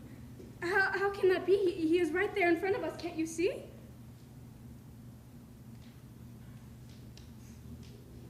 Without me, there can be no life. We are one and the same. You three hens see me as an uncertainty and a mystery, because life is just that, uncertain and mysterious. I am a manifestation of the fear you all have for the man in the coop next door. I am the sorrow you all feel for your sister. Emotions live beyond life and I. She sees me as a new purpose, a new beginning. Everything that life has given her, the purest version of all she has experienced. She does not see me as an uncertainty, but a certainty that she has lived a life worth living. Your sister is ready to find her new place on the other side. With her mom? In another place? I want to go too. I want to see her mom. I do not remember what she looks like at all. No, sister, we cannot go with her. We still belong here. The tall man is only here for Jolene. It is not our turn yet. Oh, sisters, I wish you could see. I know nothing of this place, but I feel everything. I see everything. The time Lydia found that worm in the dirt that was big enough to share between the four of us, but she decided to give it to us to share. When Delilah made friends with the small feathered thing that came to visit us when the sun was the brightest. Beatrice. When that big dumb dog stuck its face into our coop and you pecked it in the eye and it ran away. I see it all, my beautiful sisters. I am so happy. And my hope is that you will be too. The end of her time here is very close now, my friends. Jolene, please be safe on your journey to wherever you are going. I must trust this tall man. And I am happy to see you go with him. I will always remember you, sister. You are the best of us. You were always there for me when I needed you, and I cannot thank you enough. I will miss you, Jolene. Tell Mom everything about us and that we love her and you. Goodbye. I love you, Jolene. Goodbye. I love you too. Goodbye. Come now, Jolene. Pass through me, enter the dark that I am, and accept your passing to another place. Be safe.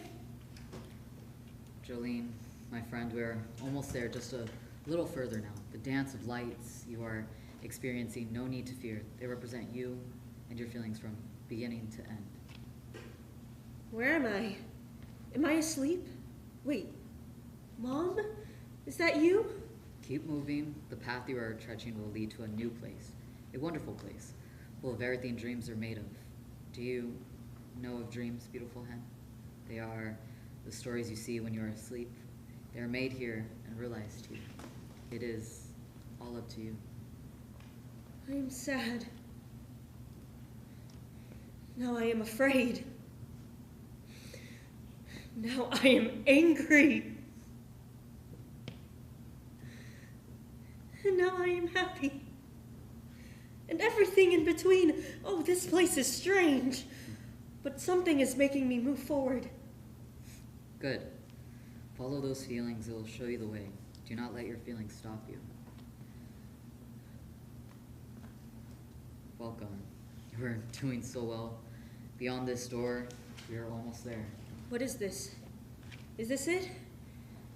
This is a door to the other side, and once you walk through, I will leave you, and life and death will no longer be a concept familiar to you. Something entirely new will be waiting for you on the other side to take its place. I'm scared. What if I don't like what is on the other side? I heard my mom calling to me before, but now I don't hear a thing. Everything you are feeling right now, my dear hen, is nothing out of the ordinary. The only way for you to pass through that door is if you accept your life and embrace your death. If you do not, you will stay in this in-between space where all other confused and lost souls spend eternity, eternally searching for their life that they had lost.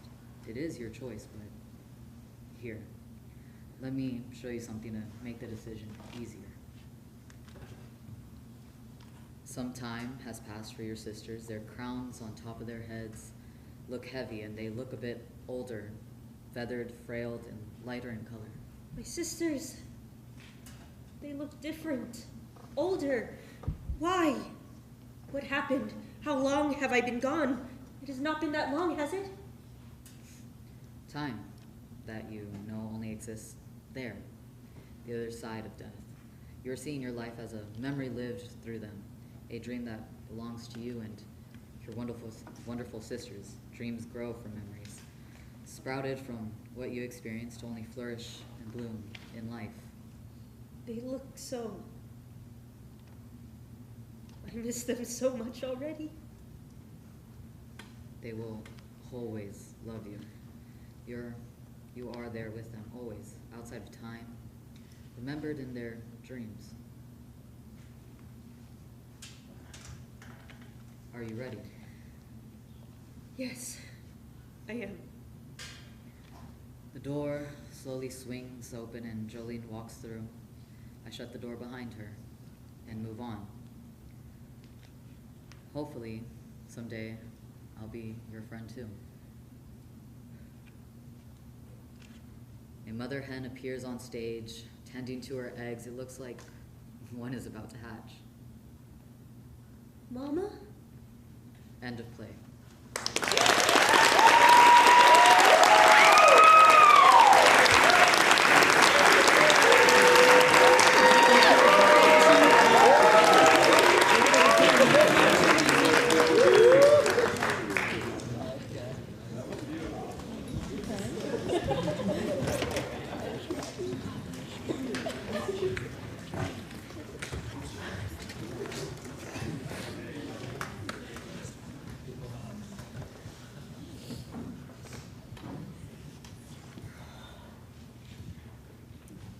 The Last Day of Summer, or The Ferryman's Toll, by Aidan Ferrara. Scene, the American Southwest. Time, the final day of August. Good evening, everyone. I said, good evening, everyone. The ferryman will come, collect 2 coins, pay the toll. This is August. He's an old man. Behind him, he pulls an old cart, laden with trinkets and knickknacks and keepsakes of all varieties. It's junk, mostly. It's my life. August can't hear me because I'm the narrator. But you're being rude. August has been on a quest for some time now, chasing a prophecy. Ages ago, when he was unfathomably young, a child of only 25 or so, he visited the oracle neath the sun. And she told him, years from now, the ferryman will come to take your life. Collect 2 coins, silver drachma. Once done, you'll be able to pay the toll. In the time since, he has wandered from place to place, collecting things that most certainly are not what he is looking for. I'll find them. Tell us. You'll see. Tell us, though, what have you found in the meantime? You said this junk is important? It's my life. Everywhere I've been, everything I've seen, everyone I've met. Here, this coin here, it was given to me by the oracle herself to get me started. It's not a silver drachma, it's Canadian, actually. But I remember it like yesterday. Sun beating down on us, sweating through my shirt, that old lady, or maybe she was a young woman, staring, unblinking, up into the burning sky, spouting that prophecy like it was the only thing she's ever been certain of. So I set off with this cart and a Canadian coin, ready to search the entire West for drachma. I didn't even know what drachma were. August didn't even know what drachma were. I might take this time to inform you, my dear friends, that drachma is ancient and Greek and nowhere to be found. I tried. Is that a bandit's mask? I was robbed. Barely a day down the road. All I had on me was a single Canadian coin, so actually the bandits... Wait, hold on. It's no fun if you just tell it yourself. So what did the bandits say? Your coin. Hand it over. Your coin. And you said? I don't have any. Like I haven't heard that before. Move over. See? Is this Canadian? They can't rob you. No. I'm picking a sick puppy. What? You're poorer than I am. You know what? You should try robbing people. It's a lucrative business. Here, have this mask. It'll get you started. And so, August spent the next year robbing people blind, up and down the road. No. I definitely did not do that. But the bandit told you to. I don't do everything I'm told. Shame. What about this shovel here? I almost thought you did have something useful with you, and then I saw the rust. I don't like that memory. I didn't ask about the memory, I asked about the shovel. There was this town, this boom town, a few months after I left the Oracle. The mayor, he seemed helpful enough. I asked him if there were any what's the word? Numismatist? Yeah. Are there any numisticists in town? I may not be as well read as you, young man. What's that? Coin collector. August realized he could have said that to begin with. I'm looking for silver drachma. Drachma? Young man, I myself dabble in the collection of coins, and I may indeed have some prized drachma. But I don't quite think I'd be willing to trade them for that there coin of yours. I mean, I can work for it. Work? Yes. Take the shovel. Get to it. Now, we don't need to see the hour of negotiation that followed, or the month of work afterwards, or, yes, months. Mr. Mayor, I've been working for 8 months, and I haven't seen a single penny or drachma. Me neither. What? Haven't the faintest what a drachma is. Glad you took me on my word, though. Go to hell. Don't forget to leave a shovel. And August did not leave the shovel.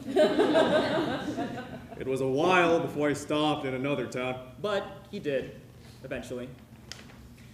Which trinket did you get there? Mugshot. Oh. Not mine. Hey, have you seen this guy? Are you okay? You're covered in... It's dirt. Have you seen him? No, Are you bleeding? Do you need help? It's been a bad day. Do you want to talk about it? Well, I tried talking to him about his habit of skimming off the top of the bank. Oh. And he buried me. In? The ground. Alive? No. You're dead? Not anymore. Oh. August could have asked several questions.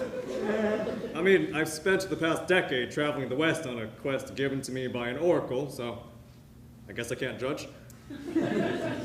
The ferryman will come to take your life.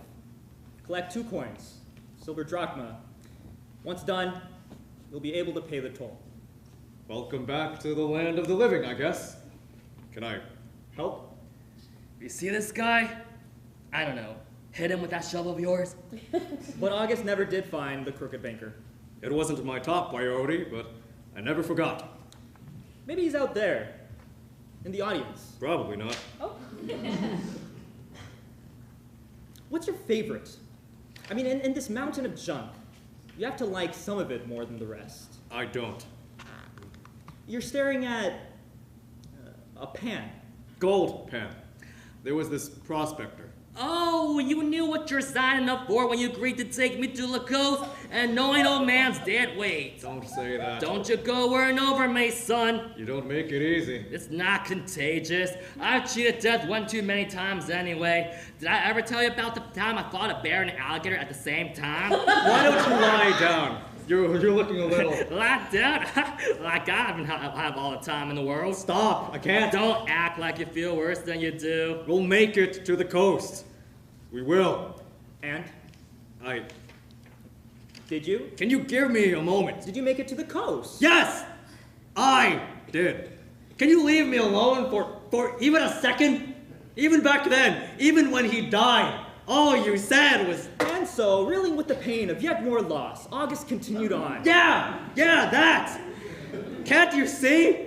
I've been at this for 80 years, and you've been there the whole time, narrating me onward. I'm done.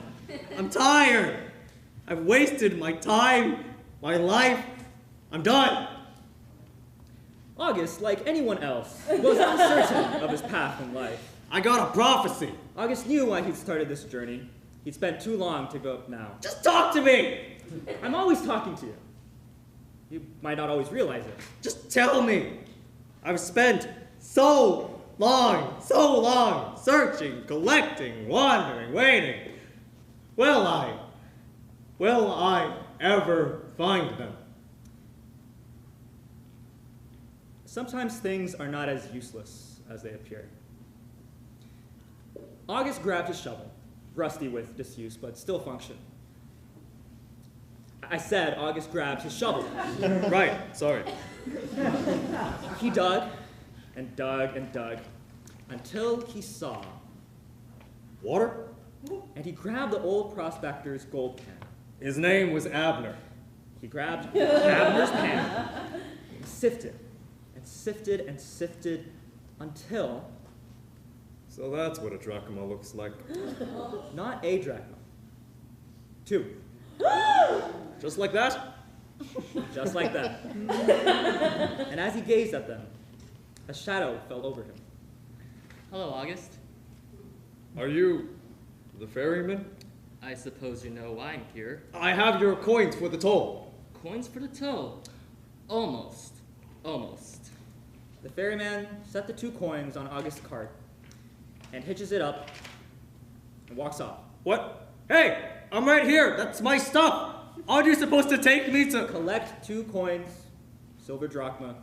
Once done, I'll be able to pay the toll. August watched the ferryman disappear over the horizon. His little wagon, piled high with trinkets, knickknacks, junk, from everywhere he'd ever been. He was supposed to. He came to take your life. But I'm still here. And thank you so much for staying. I don't understand. Maybe you will. Maybe not. Either way, that's okay. What do I do? Do you want me to tell you? I don't think so. In that case, August leaves.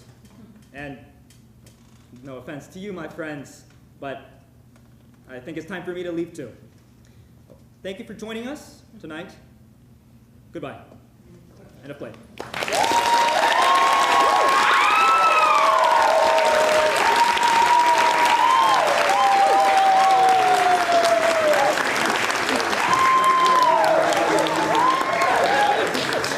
Let's give one more big round of applause for our PLAYWORKS and Miami Company.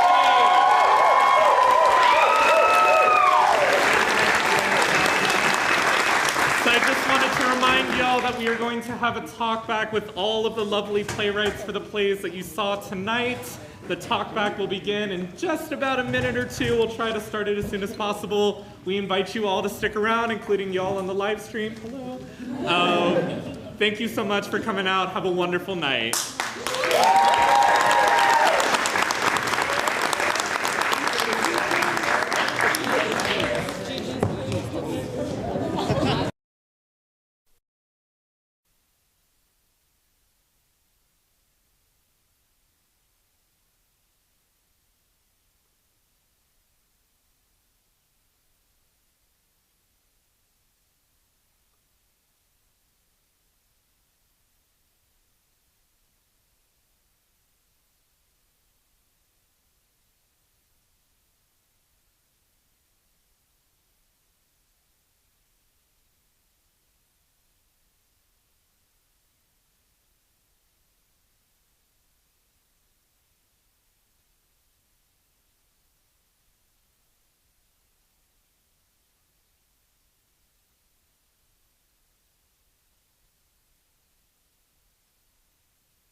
try to kind of settle down for a little bit and get ourselves situated. If you're staying, please take a seat.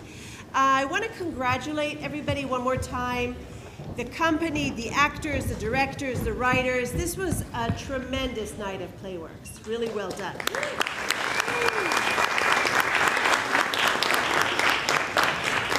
One of the things we say in PlayWorks is that the actors are here to serve the playwrights and the directors are here to guide the actors so that the playwrights can really hear their words.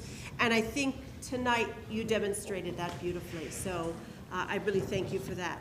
I also want to say to all the playwrights that we as a department are part of the Kennedy Center American College Theater Festival, KCACTF. We are Region 8. So I hope the writers will consider sending in your work. Works are usually solicited in the late summer, early fall, so check it out online. Our contact is Professor Robin Russin. You can direct questions to me or to Professor Russin. And now we are at that moment, which is sort of a favorite of PlayWorks veterans, and that is that we invite somebody to engage students and writers in a discussion of their work. And over the last 8 years, we've been fortunate to have a repeat responder to the work. And so it's my great pleasure in a moment to introduce you to Aaron Henney. And I'll just say a few words about Aaron and then I'll invite him up here. As I said, Aaron has been very attentive to the students' work, and I love the fact that Aaron also has gotten to know our department, our university, the particular view that the students here bring to the work, and I think we've developed this connection and relationship with Aaron over time. Aaron is a playwright, a dramaturg, has served as a literary manager, and is also an artistic director of a theater company based in Los Angeles and Silver Lake called Theater Die Boek. It's a prolific theater company that has been running for 11 or 12 years. And Aaron has worked with theater companies such as Theater at the Boston Court, which is known for developing new work, Center Theater Group, we just saw an image of him in the original Chavez Ravine production, and many other companies all throughout the nation. So it's a great privilege to invite Aaron to lead us in this response. Hi, everyone. Good to see you. Thank you for the lovely introduction. It's great to be back. For those who haven't witnessed this before, let me just talk to you about how this is going to work. And hello at home. What is going to happen is, it's not a talk back in the sense of engaging audience discussion just because there's 9 plays, so we're going to work a little quickly.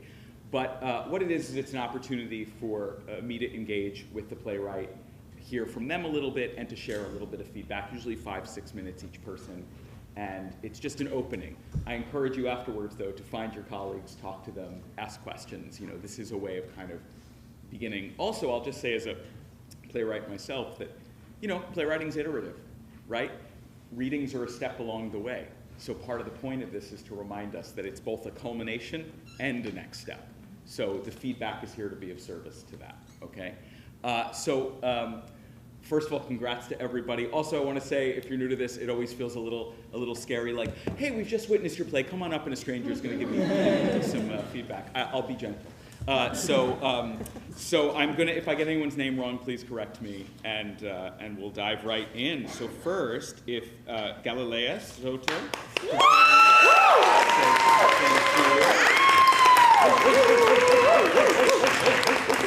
This is the first play of the evening. That was Bathroom Break. Hello. Nice to meet you. Yeah. So congrats to the team, the director. Really great work. I always like to start with, give us like just the brief, what the inspiration was, why what started you off. So originally this was like an assignment for a class I had, for a playwriting class, shout out to Paige. And it was just like a quick assignment. It was like a 10-minute play that we had, so it could be anything we wanted. Yeah. And so like the first thing I thought of was like family. And I have an older brother, so I always get in like shenanigans with him. And it was just like something that was like, oh, like this happened when we were younger, like something like this happened. So I was like, let me just write a little silly play about it. And then I didn't know about PlayWorks, so I was like, you know what, let me just submit something. Yeah. And it turned out to be accepted. So it was just a little play about like me and my brother when we were younger. That's great, thank you. Very cool. So first, what I really appreciated was the, the drop-in that happens in a short play when it happens effectively, which is, oh, right away I understand the relationship, I understand the basics, the power dynamics between the siblings, right? And then once I realize, oh, that's the younger sibling, that sort of tells me something. And also that you sort of take us on a journey of that sort of young fear, but trying to be tough in a way, but also getting called out by the sibling, right? Like it felt familiar in a way that isn't, I don't mean that negatively, I mean that it felt familiar, like, oh, I believe this in a very real way, and that efficiently and effectively you kind of took me on that journey and dropped me in a way that I could catch up very quickly and know who I was dealing with and what the situation was. So I thought that was nicely done. And that's hard to do in 10 minutes, right? To actually be able to help us understand that. So great work. Thank you. So I just have a couple small things to sort of think about and consider, and we'll talk about that. I'm curious about where you decided to start the play. Remind everyone kind of where the play starts exactly. So basically, like the beginning of the play was when the main character Mateo was watching The Ring, but he was watching it in secret. So he was by himself watching it in secret so that no one would find out. But ultimately, we found out that the sister found out. So it was basically just him watching it, and then he didn't like it, so he just turned it off. Right. So we begin with the setup, right, that then plays out as the play goes on. That is one way to set up a play. I'm going to give you an alternative, and sometimes this is how my notes go. They're not right or wrong. This is just an alternative approach. There's an old saying in playwriting about enter as late as possible. Something to consider is how do the stakes rise if we enter already him in the bathroom, already dealing with whatever's going on psychologically in the sister, and we have to play catch up and understand what fears are at play and how it's playing out. How does that up the stakes and change, especially because you only have 10 minutes? It gives you more time in the conflict, and it gives you more time in the play out of how that interacts between the characters. So something to consider is how late can you enter and still get the plot, and it often ups the drama and the conflict. So just, again, not right or wrong, an alternative way if you were to reapproach this play or another version, asking the question of how late can I enter, okay? The other thing is, talk to me about the mom entrance and the sort of fear around the Ring character, who then the reveal in the reading, which nicely done, is like, what's the, oh, it's mom, So just talk to us about that a little bit. So like more like of that transition, or how? Yeah, just the transition. Okay, so originally when I wrote like the play, it was going to be like a stage type of thing where there was like a door and they heard like a door knocking and it was like the mom. But like for PlayWorks, we changed it up so that way the mom looked like the Ring. Gotcha. So it would be kind of like, oh no, it's the monster, but oh no, it's just mom. Great. So something to consider again is I often say to people as a writing exercise is how far can something spiral out of control before it gets snaps back into place? So there's a little bit of fear there, and then the reveal happens, it's mom. The question I would ask is how afraid can they get? How far can the worry about this being the Ring character, this being that, before the reveal of mom? Because that's both where the drama comes, it's also where the comedy comes, and it's also where the relief comes. So one thing as a playwright to consider is how long can I stay in the discomfort and uncertainty, and how crazy can the characters get before it grounds back down into reality? And now that I hear it sort of as a change for PlayWorks, it makes sense that it kind of happens quickly. I would encourage you to look at how you extend and let them spin out a little bit more. Does that make sense? Yeah. Do you have any questions for me? What was your favorite part? Oh, that's good. I'm curious. Yeah. I appreciate, it's, I appreciate it, and I'll say plays are always in a trajectory, so it's always hard to pick out exact moments. It's a good question, though, because often I say that to playwright, and they're like, no, can I get off stage? What I did really appreciate was when the sister is sort of using the ring character to scare the brother, that. It felt so true to me to what siblings do to each other, right? It felt so true to like how for these kids, this is play, but it's also genuinely, I want to scare you, but I also maybe on the back end want to comfort you, and we're in it together. And so I thought that captured something true about the nature of that kind of relationship. Yeah? Good. Yeah, Good. I'm happy you got that. Okay, good. Nicely done. Good work. Let's give a round of applause.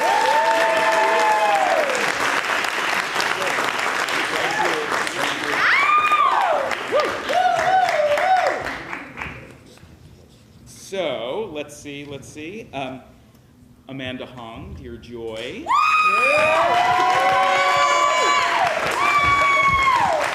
Hi. Nice to meet you. And once again, congrats to the director and the team. Nicely done. So, I'm going to start where I always do, which is tell us a little bit about where this came from, where you started. Dear Joy is an alias for my childhood best friend. I am what's the other character's name? Yeah, that one. Yes, Alice. Yeah, that's me. Great. Yeah. I'm curious, so knowing that, first of all, thank you for telling us that. I also want to say about that, like, it's always up. I'm going to ask that question. You're going to reveal whatever you're comfortable revealing, so thank you. I'm curious talk to me for just a moment about kind of what you were, knowing that it comes from a personal place, like what were you looking to sort of explore or reveal in it? It's just like, when I was experiencing all of that, it was like, it's not in the play, but like it was during COVID. I graduated the year of 2020. So like I was fighting with my best friend, and then like I also wasn't able to see her. And it was just like, I felt really lonely, and it was just like, during that time I was like, I can't imagine feeling worse than I do right now, unless like my family like all died in like a car crash or something. You know, and I was just like, because like I was thinking about it, I'm like, childhood friendships are like, they're like one of like the first forms of like relationships that you have outside of your family. And so it's just like, I feel like in comparison to romantic relationships, it's not really talked about as much, but I feel like it's so much more substantial because it starts out so innocent, and like it's like a vine around a pole, like you literally grow around the other person, and then like when you yank out that structure, like what happens to you? Thank you. So I want to say what I really appreciated hearing that especially is structurally, right, when we go through time, it allows us to understand scope of emotional experience and trajectory. And so this kind of dropping in on the first meeting and then shuttling us forward in time and then shuttling us forward and just giving us enough glimpses so that we can kind of understand the relationship and how it's played out, I thought was skillfully done and clear and allowed you to accomplish a lot of history in a short period, right? Which that's one of the things about especially the 10 to 15 minute play form is compression. Like how much emotional content can I get in a quick form? And I thought you did that really well, so nicely done. Yeah. So I have just a thought or two, which is I want to talk about what does the main figure, the narrator figure, what do you think changes for them in the telling of this story? Where do they start and where do they end emotionally? What do they realize? What do they come to maybe accept or not? Like, just talk to me about that trajectory for a moment. You're talking about when Alice is speaking directly to the audience? I just mean overall, like that protagonist's experience. Where do they start and where do they end? I think they start really in that place of anger, of like, we were so good together, like where did it all go wrong? And then she's remembering, she's like, oh, like it was this, and then it was this, it was me, it was her, it was time, we grew apart, it was other people, you know. And then at the end, it's like those last 4 sentences I love you, I hate you, I miss you, I'm sorry. It's just that like, you can't really land on one place at the end. It's almost like, it's like, I hate you, I hate you, I hate you, but then after some time passes, you're like, but you were really good for me, I wouldn't be who I am without you. And it's just like, you were an important part of my life, you're not part of it anymore, but like, I'll always remember you. Mm-hmm.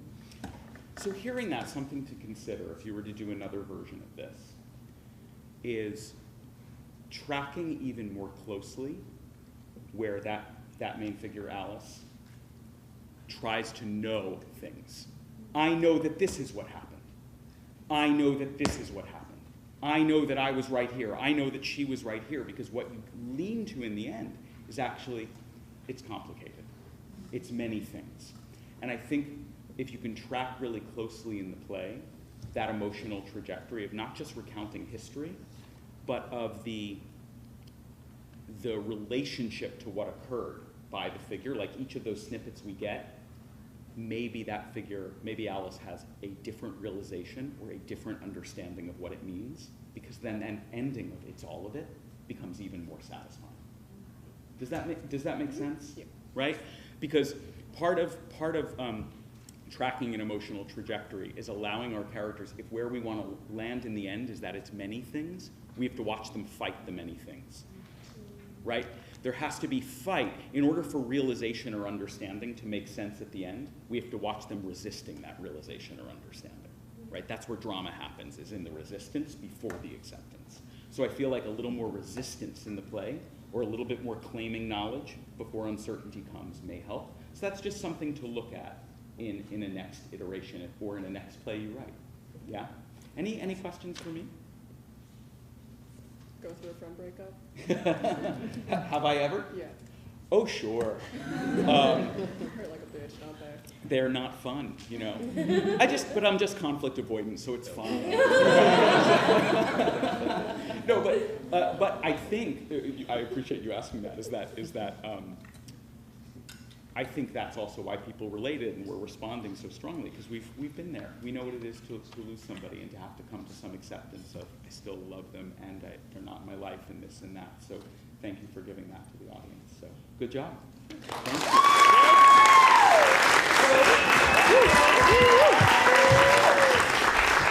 All right, hair bows, Karina Jones.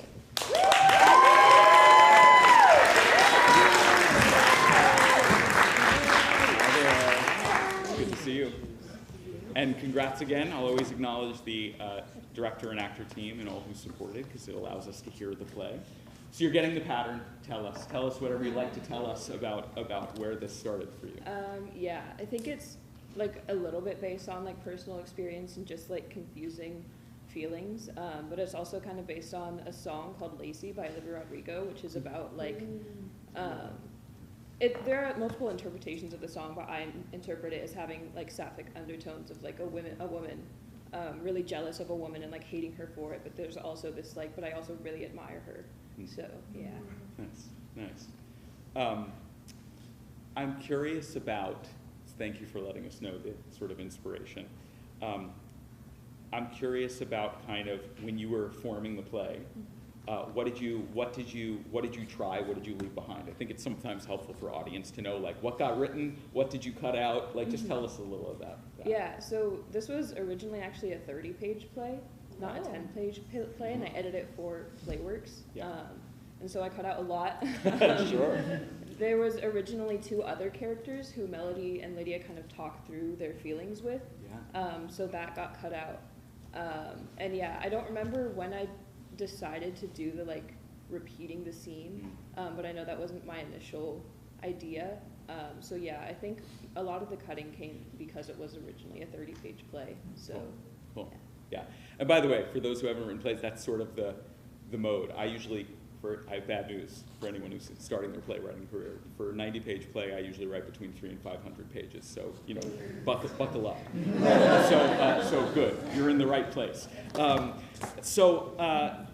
want to actually talk about that doubling of the scene, the repeat. I really appreciated it. I thought that, one is, I appreciated the sort of, it just happens. And it's about a third of the way into the repeat where we're like, oh, that's the same scene.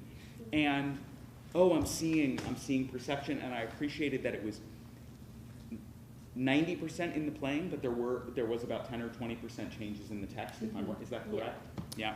And I thought that allowed us to see how much is perception and how much is actually what's spoken and said, and it really placed the play also stylistically. It suddenly lifted us out of a kind of naturalism, which made me lean in, because you set me up for a naturalistic experience and then kind of blew up that expectation, which is something that allows an audience, that calls our attention, right? So thank you. So that was nicely done.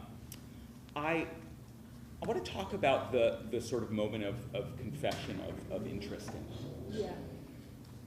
Is that a new realization in that moment for that figure, or are they reporting on a realization they've already had?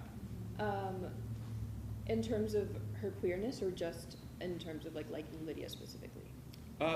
Both. Yeah. So her queerness specifically, it was important for me for her to have already realized that she's queer. She mentions that she liked a girl before and had these same confusing feelings, because I wanted to emphasize that the confusing feelings don't stop even after you realize that you're queer. So that wasn't a realization for her, and I think, yeah, on the phone she mentions this has happened to me before, so I think that's what's happening again. Yeah. So I would encourage something, and again, sometimes it's in the meeting of playing and writing, so I want to acknowledge that, right? I would encourage you to lean in even further into what it is to witness a character realize something on stage, as opposed to reporting something that they kind of already know, because it is exciting for us. And there was something in even as you're describing it, the softness of it's kind of a soft realization as opposed to a thunderbolt. And I think dramatically a thunderbolt calls us more. That's what's going on. Oh my God, because otherwise I start to go, oh, that is a quick jump from resistance to this is what's going on. Yeah. And so I need to either watch the process of realization, or I need it to be a thunderbolt in order for me to make the leap from this first scene to I actually have a crush, right? So does that make sense to you? Yeah, it makes a lot of sense. Okay. And so I just want to loop back around to what I appreciated at the end also was I appreciated the sort of lovely romantic ambiguity, right? This acknowledgement of something may be going on or not, but we are left with the question, and let's see where they go on their journey. So I thought, and so it's that turn though that I think gives more frisson and more tension to the middle, that then allows the ending and what happens in that final discussion to have even more fire. Yeah? Any questions? I feel like the other playwrights set a precedent now. I have to have. No, you really don't. It's okay. It's okay. I think just because it came from the 30-page form, do you think there would be any value in expanding it kind of back to that length and having those other characters that they're discussing with? Could that make maybe that lightning bolt moment would be easier to do with talking to another character and having another character bouncing off of saying well, maybe it's this, well, maybe it's this, or do you think keeping it brief might be best for the format? Yeah. I'm always for if you want to experiment with longer and go back to it, see if more is there, unpack, and if it's not, you had a great writing exercise, right? So what I would say is I want to answer more the question of the other characters, which is I think the thing to be careful of when you have other characters that are sort of there to push is you still have to get curious about what their motivations are. Otherwise, we as the audience feel they are merely functions to push the characters. Yeah. And so we sort of back away from the scene because we're like, oh, I understand they're there to just... So it's not that they need to be central, but if you are going to put them back in, make sure that you understand what they're trying to accomplish for themselves, not just for the main figures, right? Yeah. So that there's dramatic tension. Yeah?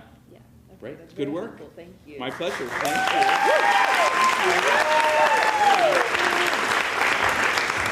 All right, friends. External hire. Gabby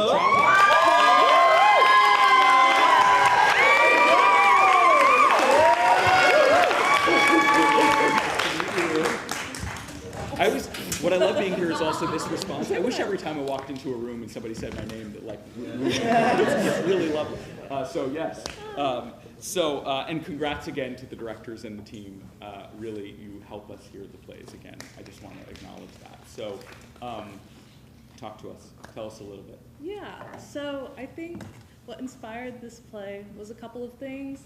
I realized that in my work, I'm kind of engaging with cults that don't center around religion. So whether that's work structures or like commercialism or like things like that. And then on the other hand, the kind of truth to it is me and Cassie is based off of my friend and I who experienced this exact situation. So yeah, it's oddly similar to true life, except the ball gag. I was like, this exact situation, forget the dramaturgy, let's talk. Wait a second. Great, thank you.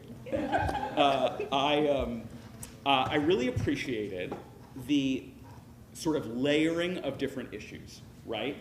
We've got sort of workplace issues, just kind of in general about power and about power dynamics. We've got questions of gender and privilege and power in those areas.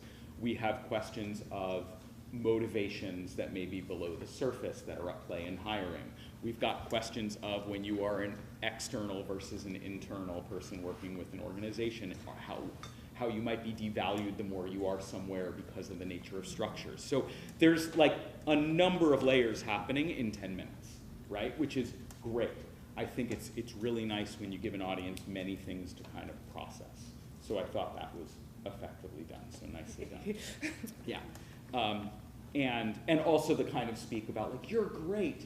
Maybe later down the line there'll be something. We so value you, you know, that I think I could even hear in the audience. Like people are like, whether or not I've experienced that, it feels true, and I understand that kind of dialogue can be at play. And your resume is amazing, and they've hired somebody who doesn't have that resume for whatever reasons, and all of that is present. And so then, as the play plays out, it's of course present in our minds, even when it goes other places. So we're thinking about those issues even as the play proceeds. So let's talk about the event. I knew something was happening because I do have to admit, like I was watching the actors in the back occasionally go like, I was like, I'm waiting for the turnaround. What's going to happen? I'm curious about. I'm trying to think how to phrase the kind of. When you start the play, do you want us to feel that we are in a familiar reality and then you take us out of that reality? Or do you want us to be living in a heightened space the whole time? I want us to get the impression that we know what this play is about and kind of just bias in hiring, and then just be absolutely slapped in the face with that not being the case. Got it. Well, so if it's not about bias in hiring, what is it about? Or it's still about oh, our minds go to bias in hiring, but in this case, we can all laugh at our characters and we can say, oh, this is a ridiculous situation, but we can still sit back and say, oh, yes, but in reality, it's not a cult. In a way it is, but it's about the people you are hiring versus not hiring. Mm-hmm. So I think what I'm hearing, and so here's my kind of note. I would encourage you to actually lean in instead of leaning away from what you've set up. Mm-hmm. And what I mean is that I think there are metaphors at play that you can use this for, that rather than it being not about bias in hiring, actually get really curious about how it might be or about how alliances can happen. Because I'll tell you where I had a question, which is when they start sort of teasing about what's happening, I actually thought, like, is there sexual harassment happening? Is there a power thing happening that is being pulled? And they're sort of dismissing it while they've also been marginalized. And that, for me as an audience member, that went, oh, there might be an opportunity missed here. to actually lean in to them sort of questioning how this relates to their own marginalization instead of dismissing it, right? I had a one of my first playwriting teachers said to me, playwrights like to get out just when it gets interesting, right? Like, and it's sort of, and this isn't dismissive of TV, I watch plenty of TV, but it's a classic in, when I started watching TV and there were commercials every, 7 minutes, that there was the thing of like, just when the scene gets interesting, they go to commercial, and the not great shows don't come back to the scene, they cut somewhere else, and they've actually maybe missed the very interesting thing that was about to happen. And I want to encourage you to lean into the very interesting thing. And the very interesting thing isn't just the activity that's happening, it's actually the response and the tension of the response. What would happen if you played out them responding in a more grounded, realistic way to what they're witnessing, as opposed to letting it live in absurdity? The event is absurd. What if their response is real? Right? Because you've set us up in a real world, that's where the tension happens. The event is crazy, but their response is real. So just something to consider. Does that make sense to you? Yeah, it Okay. does. Questions?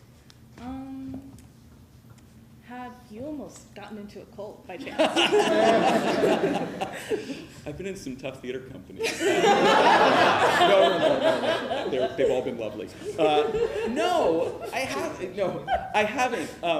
But it's an interesting question of like, what is a cult, and what is indoctrination, and what is it to, what is it to be involved in something that you signed on the line for, but maybe didn't read carefully enough to what's required of you, which is talked about here. So I'll reserve the deep secrets of my many years.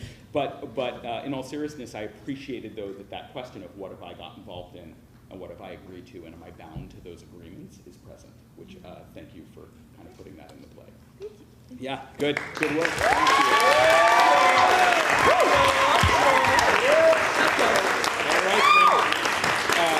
Hayley Scofield of VAMPIRE'S LULLABY.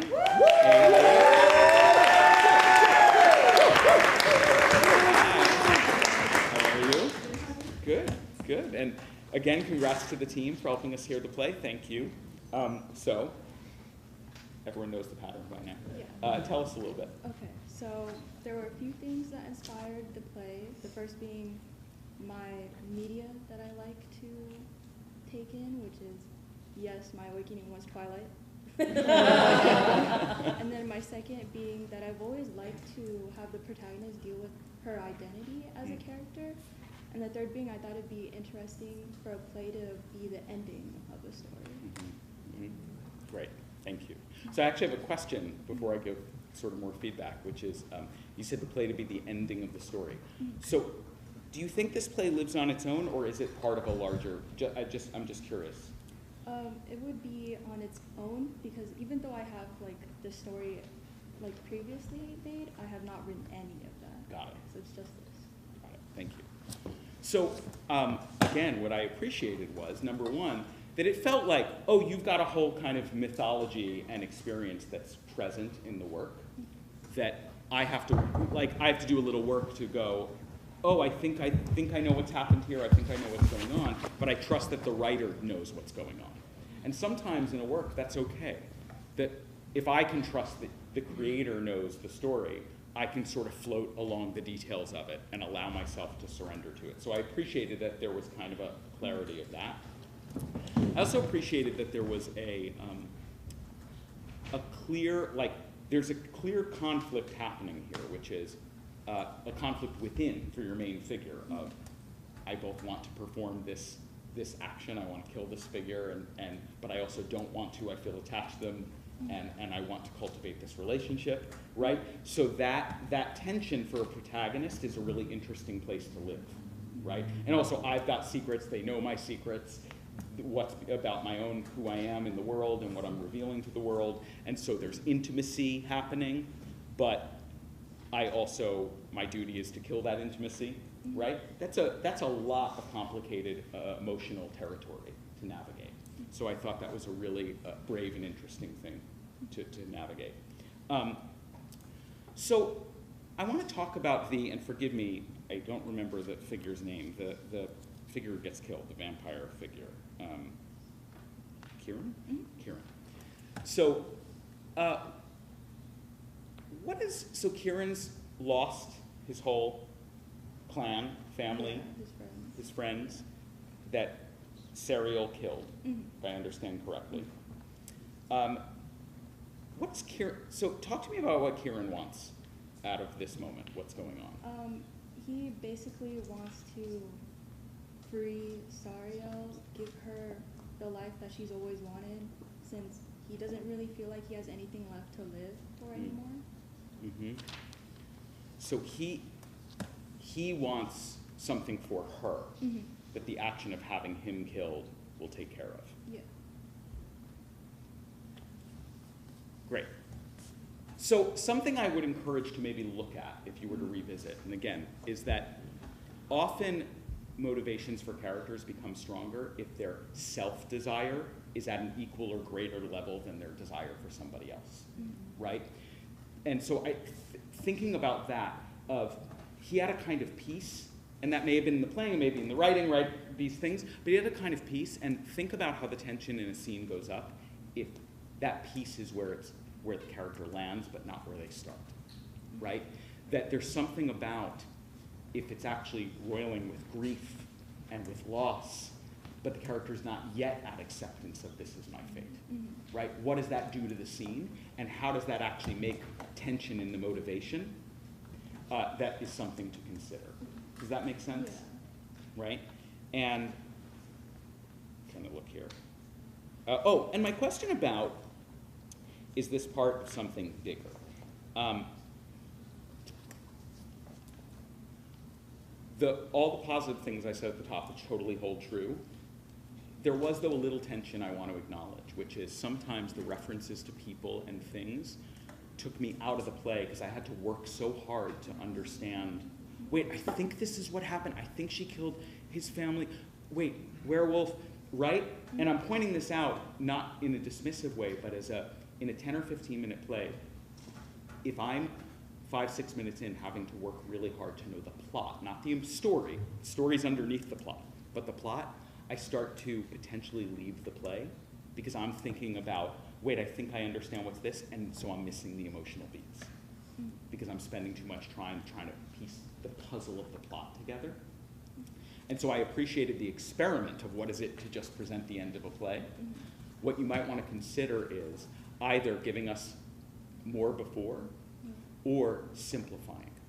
Simplifying down to, do we need to know all the names? Do we need to know certain of these particulars so that we actually can get to what you're actually getting at, which is what is it to say goodbye to somebody?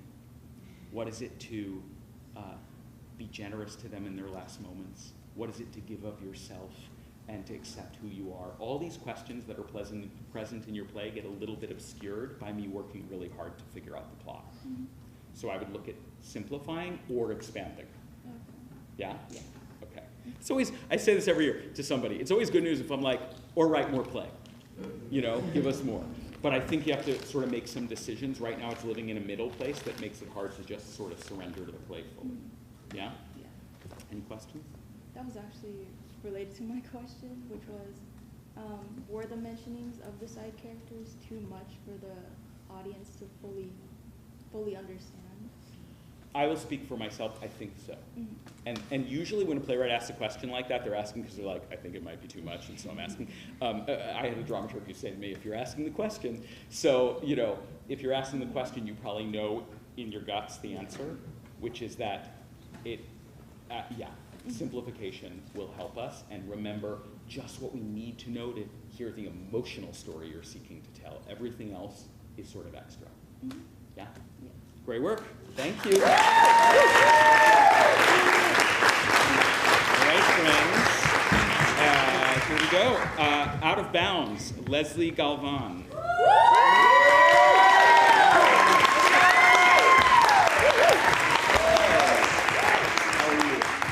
Yeah, please, sure. Yeah. And again, congrats to the team. Thank you for your good work. Talk to us. Tell us a little bit. Yeah, it's essentially it's about this robotics engineer's robot entering like her family's cafe, right? And I feel like usually my writing journey, I don't really talk about like personal stuff. It's usually very like fantasy based, very like stuff that's out of the ordinary. But recently I was very inspired by like my grandma, which is very like outside. Obviously she doesn't have a robot that she built, but I've always wanted to like write about a cafe and like the family dynamics in a cafe, and just the idea of something out of the ordinary coming into this cafe that I guess in like a very cozy family dynamic manner is very like, oh my gosh, what is this like anomaly that's coming in? And everything is just based off like her name. The name Otto is kind of like shortened for like my grandpa's name too. So eventually it would become like a little love story because this is like an excerpt of something bigger that I'm thinking. And of course like the sister is named after the sister of my grandma's sister. Nathan is just an anomaly too. It's just off whatever. But essentially it was just kind of like based off her likeness in terms of family dynamics, everything recently, because she recently passed, so I was kind of like very like drawn to that, and also just having what I like to write versus personal stuff, because it'd be hard to write biographies. I think for me it would be hard. I've never done that, so it's just stuff that I'm familiar with on both ends, mashing together. That's kind of like what Out of Bounds is about, because I think me as a person, I like to have like my bubble, like work and school and a personal life, but then what happens when they clash, you kind of like, you know, you're out of bounds, you know, so that's kind of like essentially what it's about. Good. I'm sorry for your loss. And no, it's okay. Great, thank you. So I'm curious about, I just want to talk for a moment about, you said, something in there you said was you're thinking it may be part of a larger piece. Will you say a little bit more about that? Yeah, I'm thinking of writing it more of like a full-length play. So there would be the beginning of what we know. I know I mentioned something about a symposium, so we would learn more about the context behind that, why she's building this robot, why this robot's drawn to her. And at the end, I definitely would want like a Scooby-Doo chase type of like, oh my god, the lab grabbed the robot, we gotta go save the robot. So it would be a really cute story of like this like robot and like this person, like kind of like, I still don't know whether or not I want it to be romantic or not, but I think the idea of like togetherness, and it's okay to put both of your worlds together, you know, even though it may be scary to clash, I think that's something to be open about, and I think that's what the central idea would be. Cool. I appreciated the sort of unexpected nature of the piece, right? The kind of like, we're dropped into this kind of family business, and then there's a android robot that shows up and is, oh, what do we do? Get him, you know, put him to work, like you know, and there's this conflict, misunderstanding about the other figure that's there and how he needs to be handled, or that, right?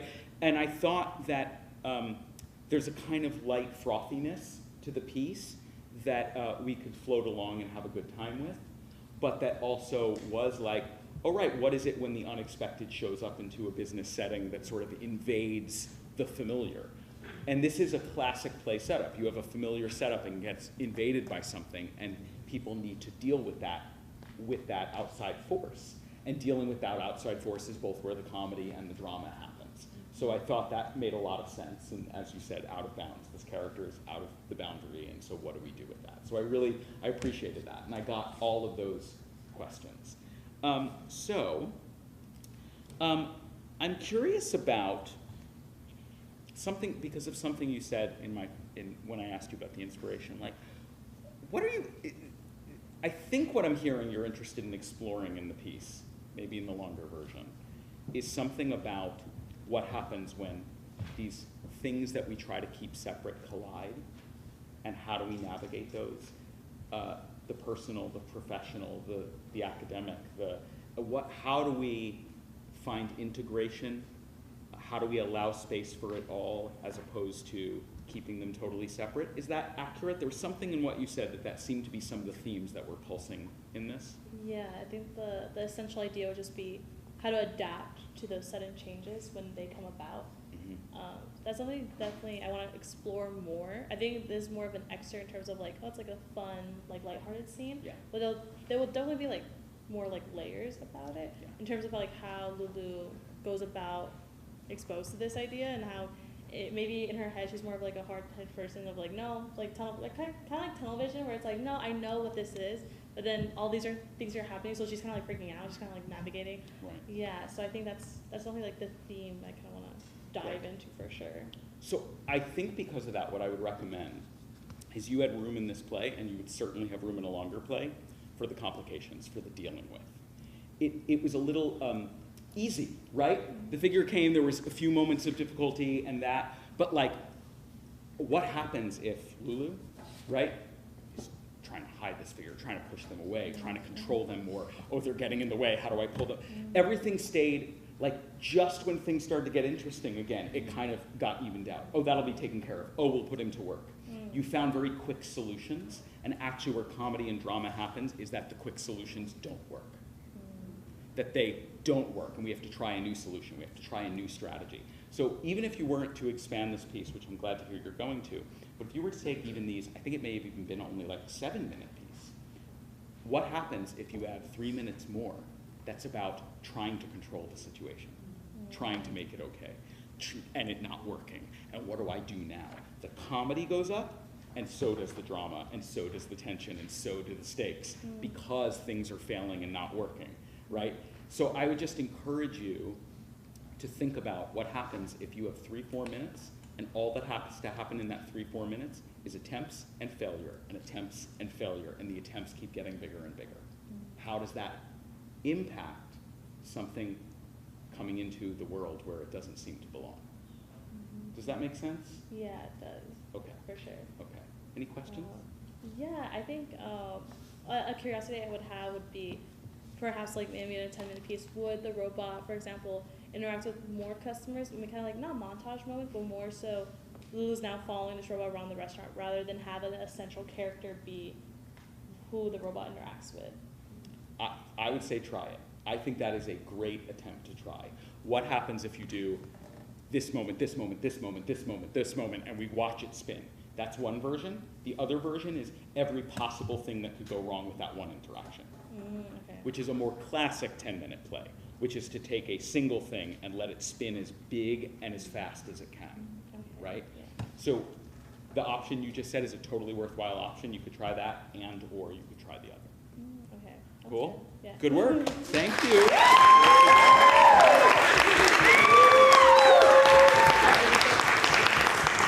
Okay, Veronica Fahn, Android Abuelita's birthday wish.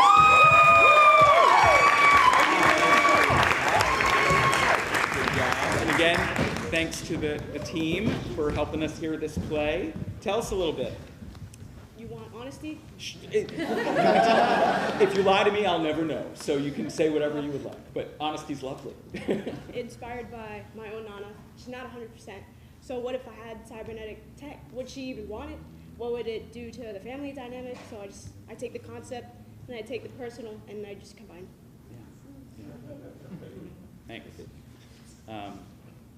I really appreciated the clarity of what the piece was doing, of this like, this figure that's like, I'm done.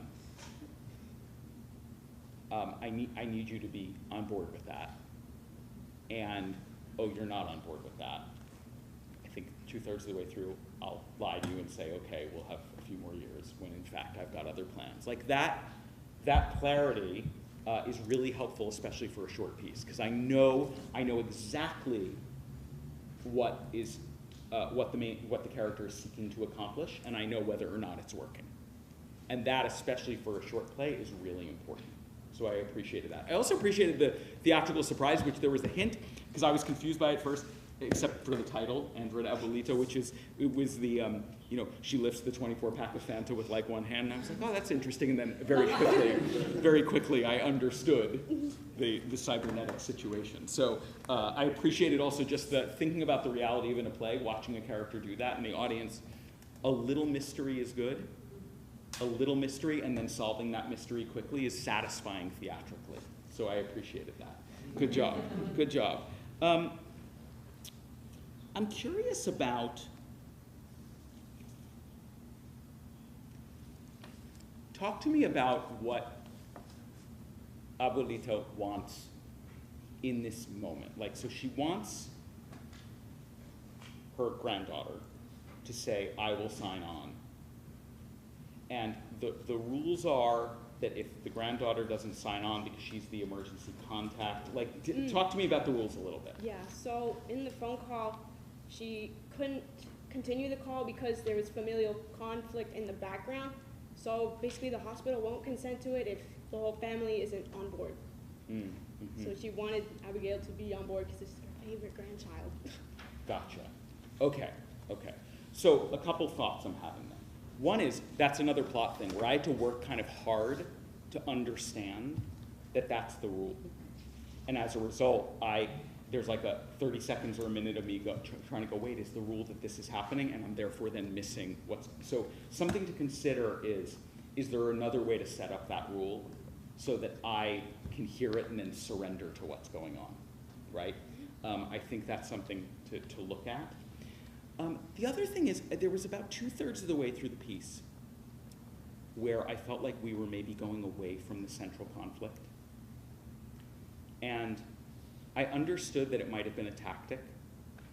Abuelita is talking to her granddaughter and is going away from the central conflict so I can bring you back to it. Like, I understood that intellectually, but emotionally, watching it, I kind of felt like a little bit of the sort of tense feeling dropped out because I didn't know it was a tactic. It kind of felt like they were suddenly reminiscing or just in a space together.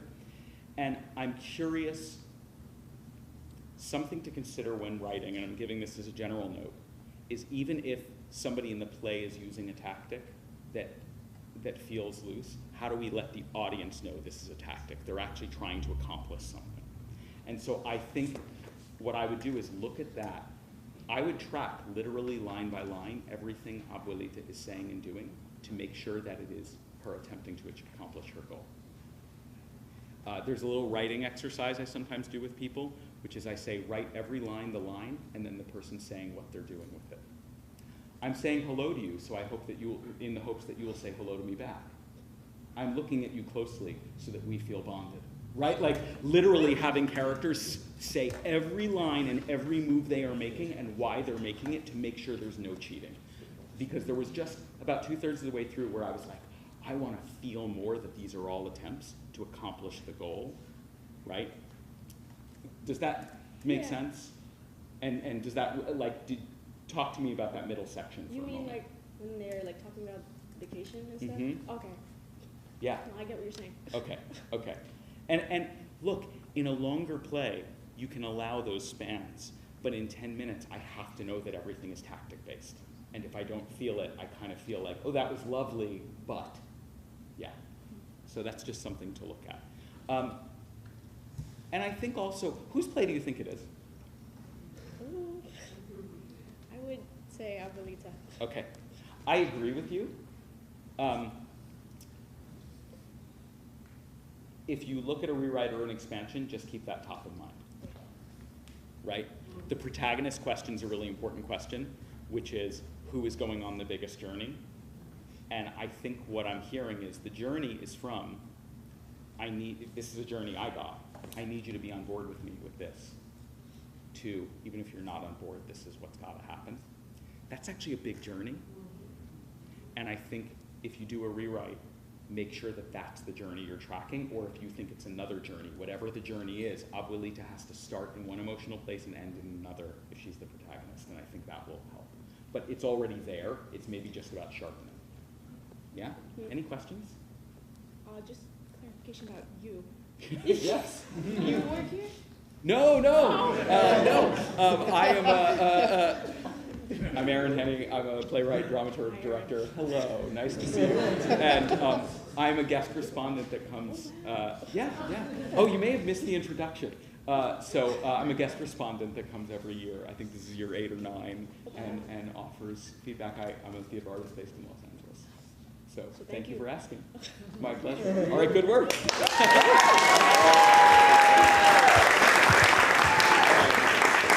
Nicely done. All right, we've got 2 more, so let's see. The Meaning of Death, Alex Henning.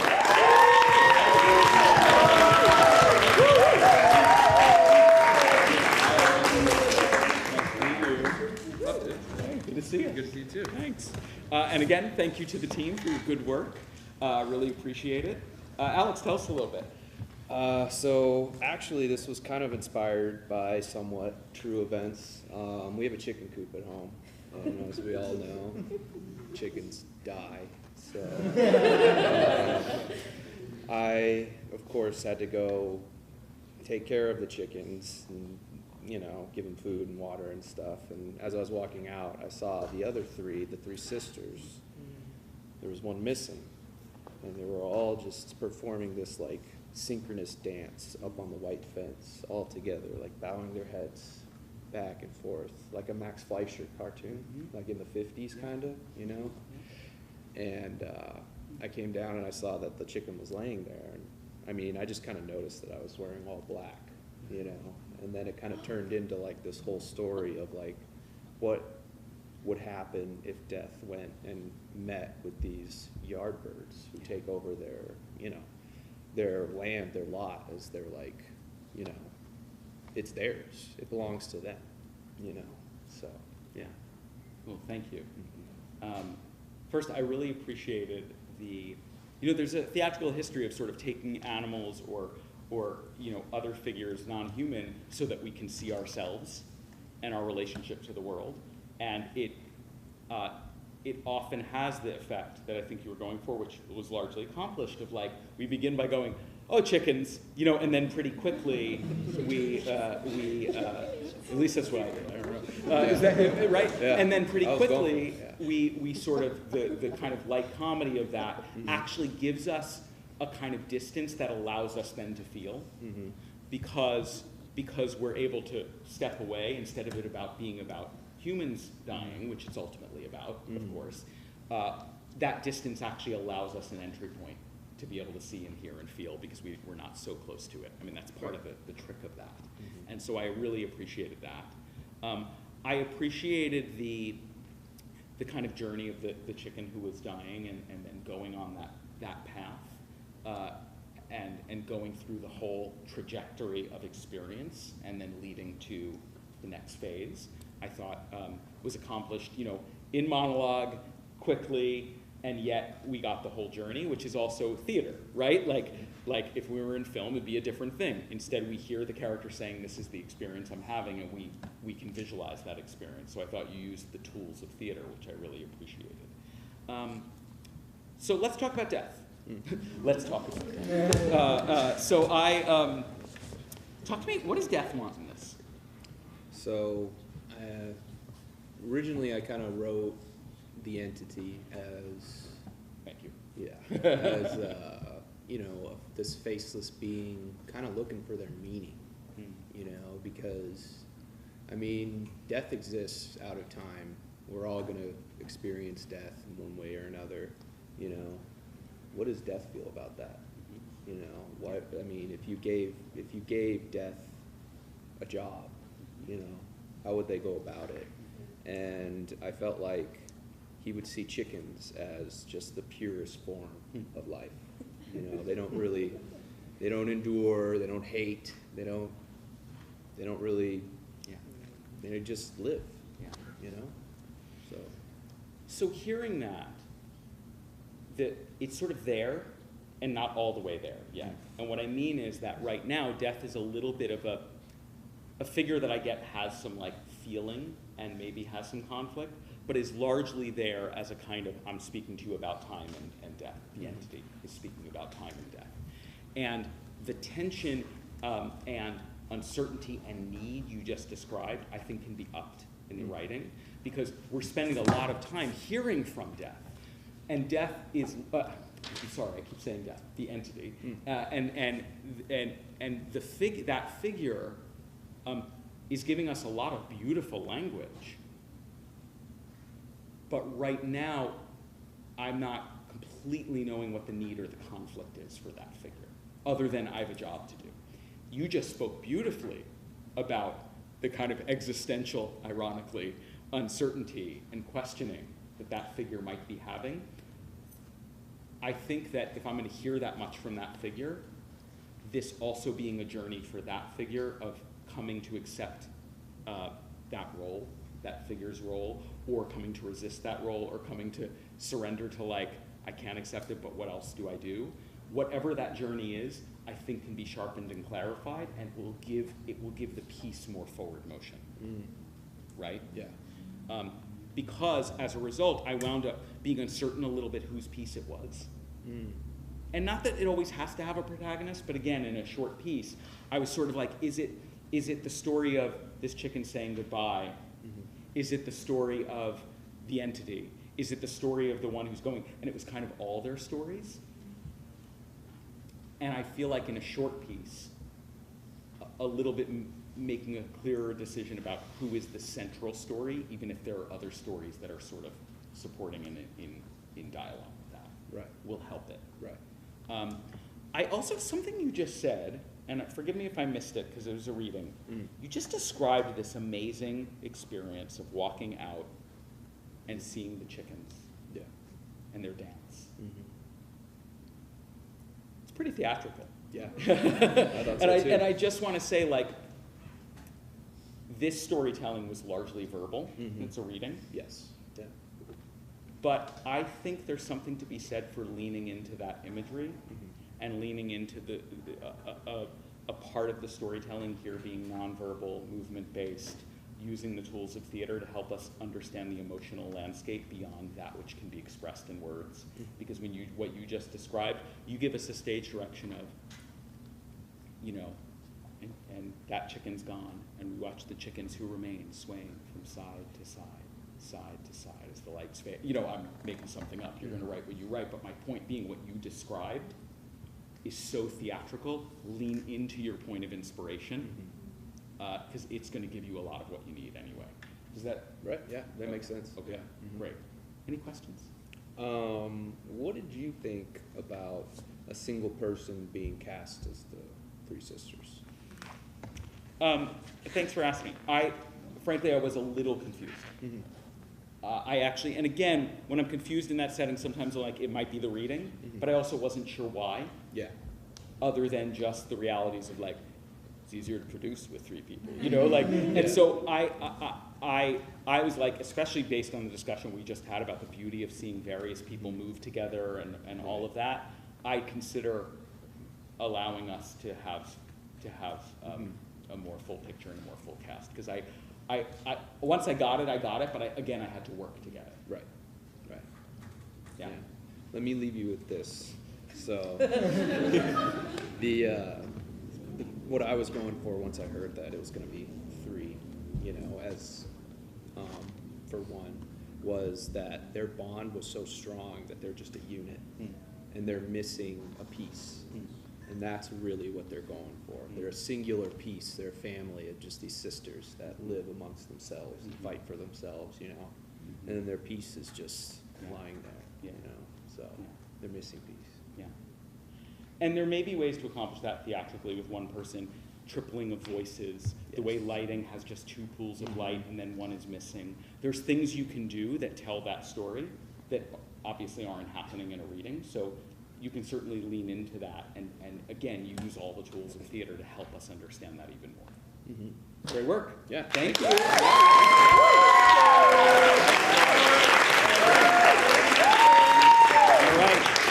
We have come to the last one of the evening, the last day of summer. Aiden Ferrara.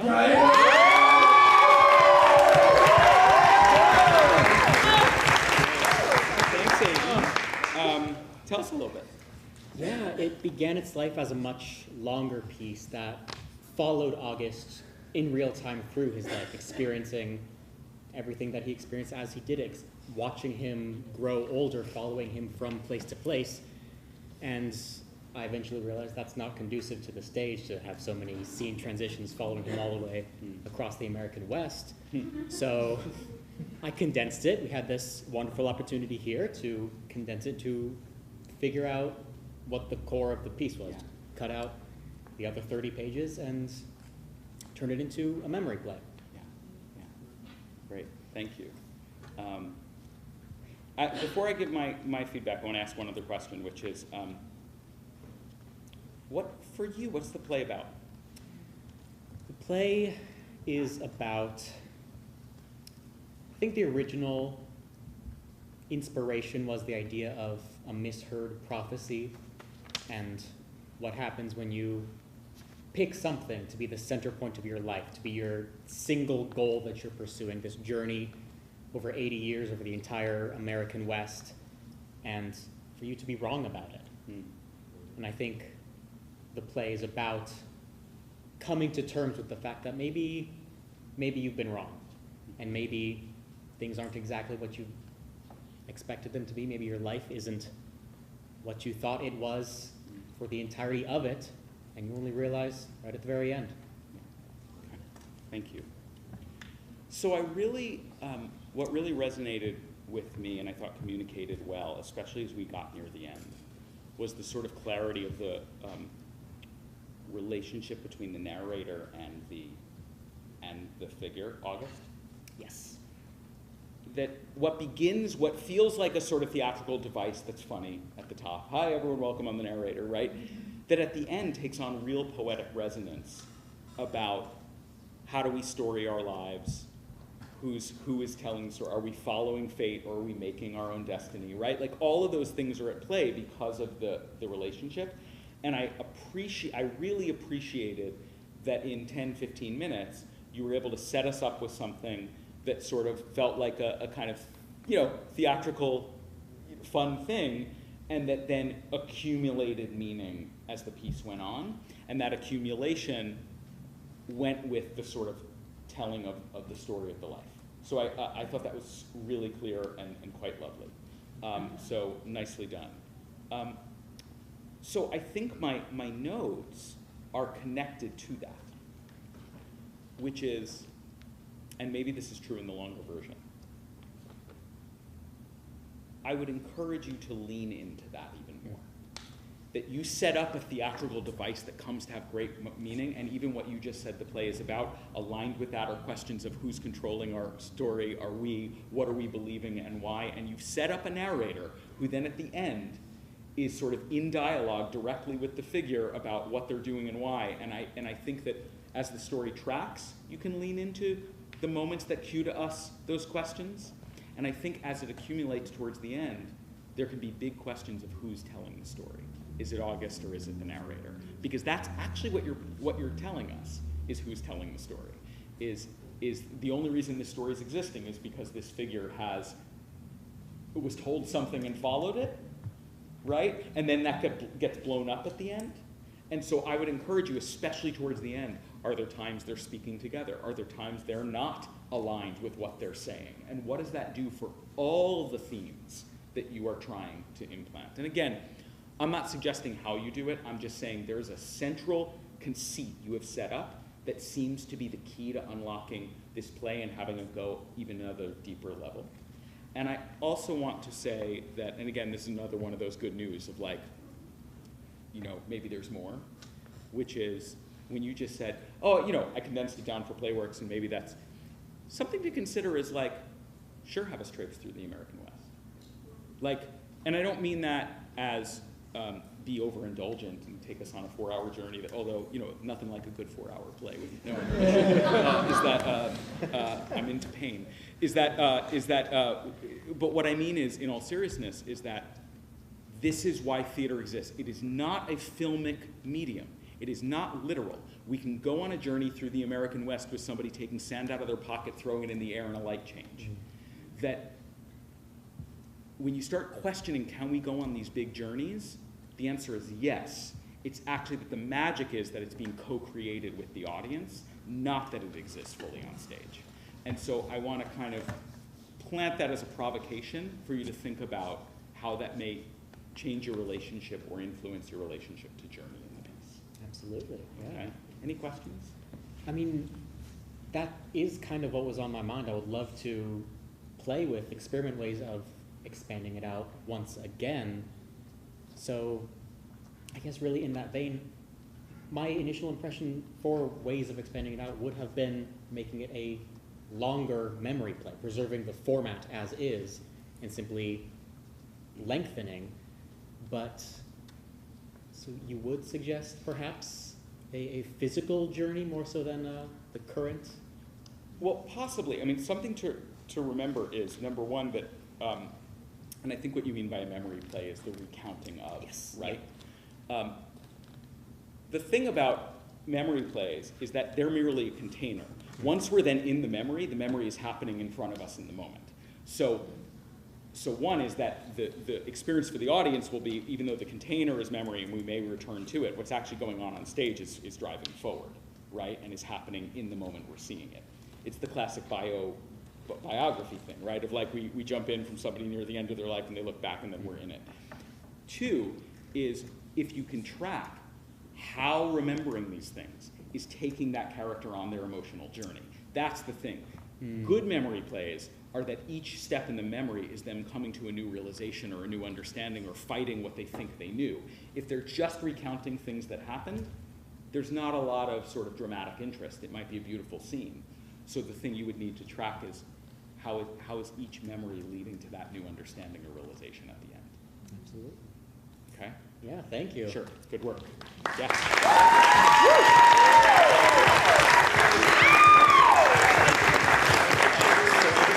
Before I turn it back over to Erith really quickly to close this out, thank you so much. First of all, writers and whole team.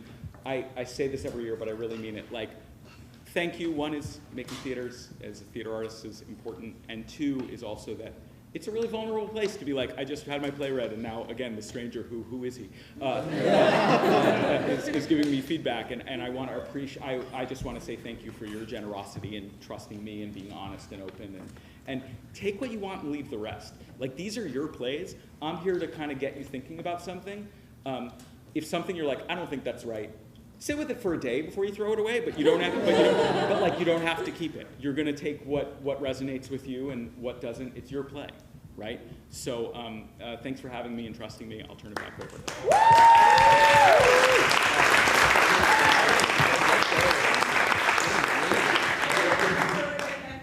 And say thank you for your generosity.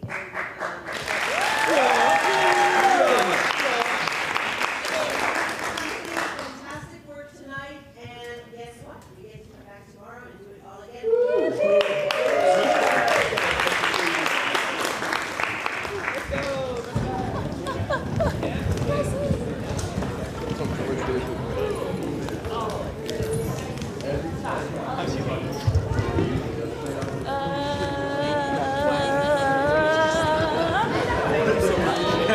I would have got halfway home.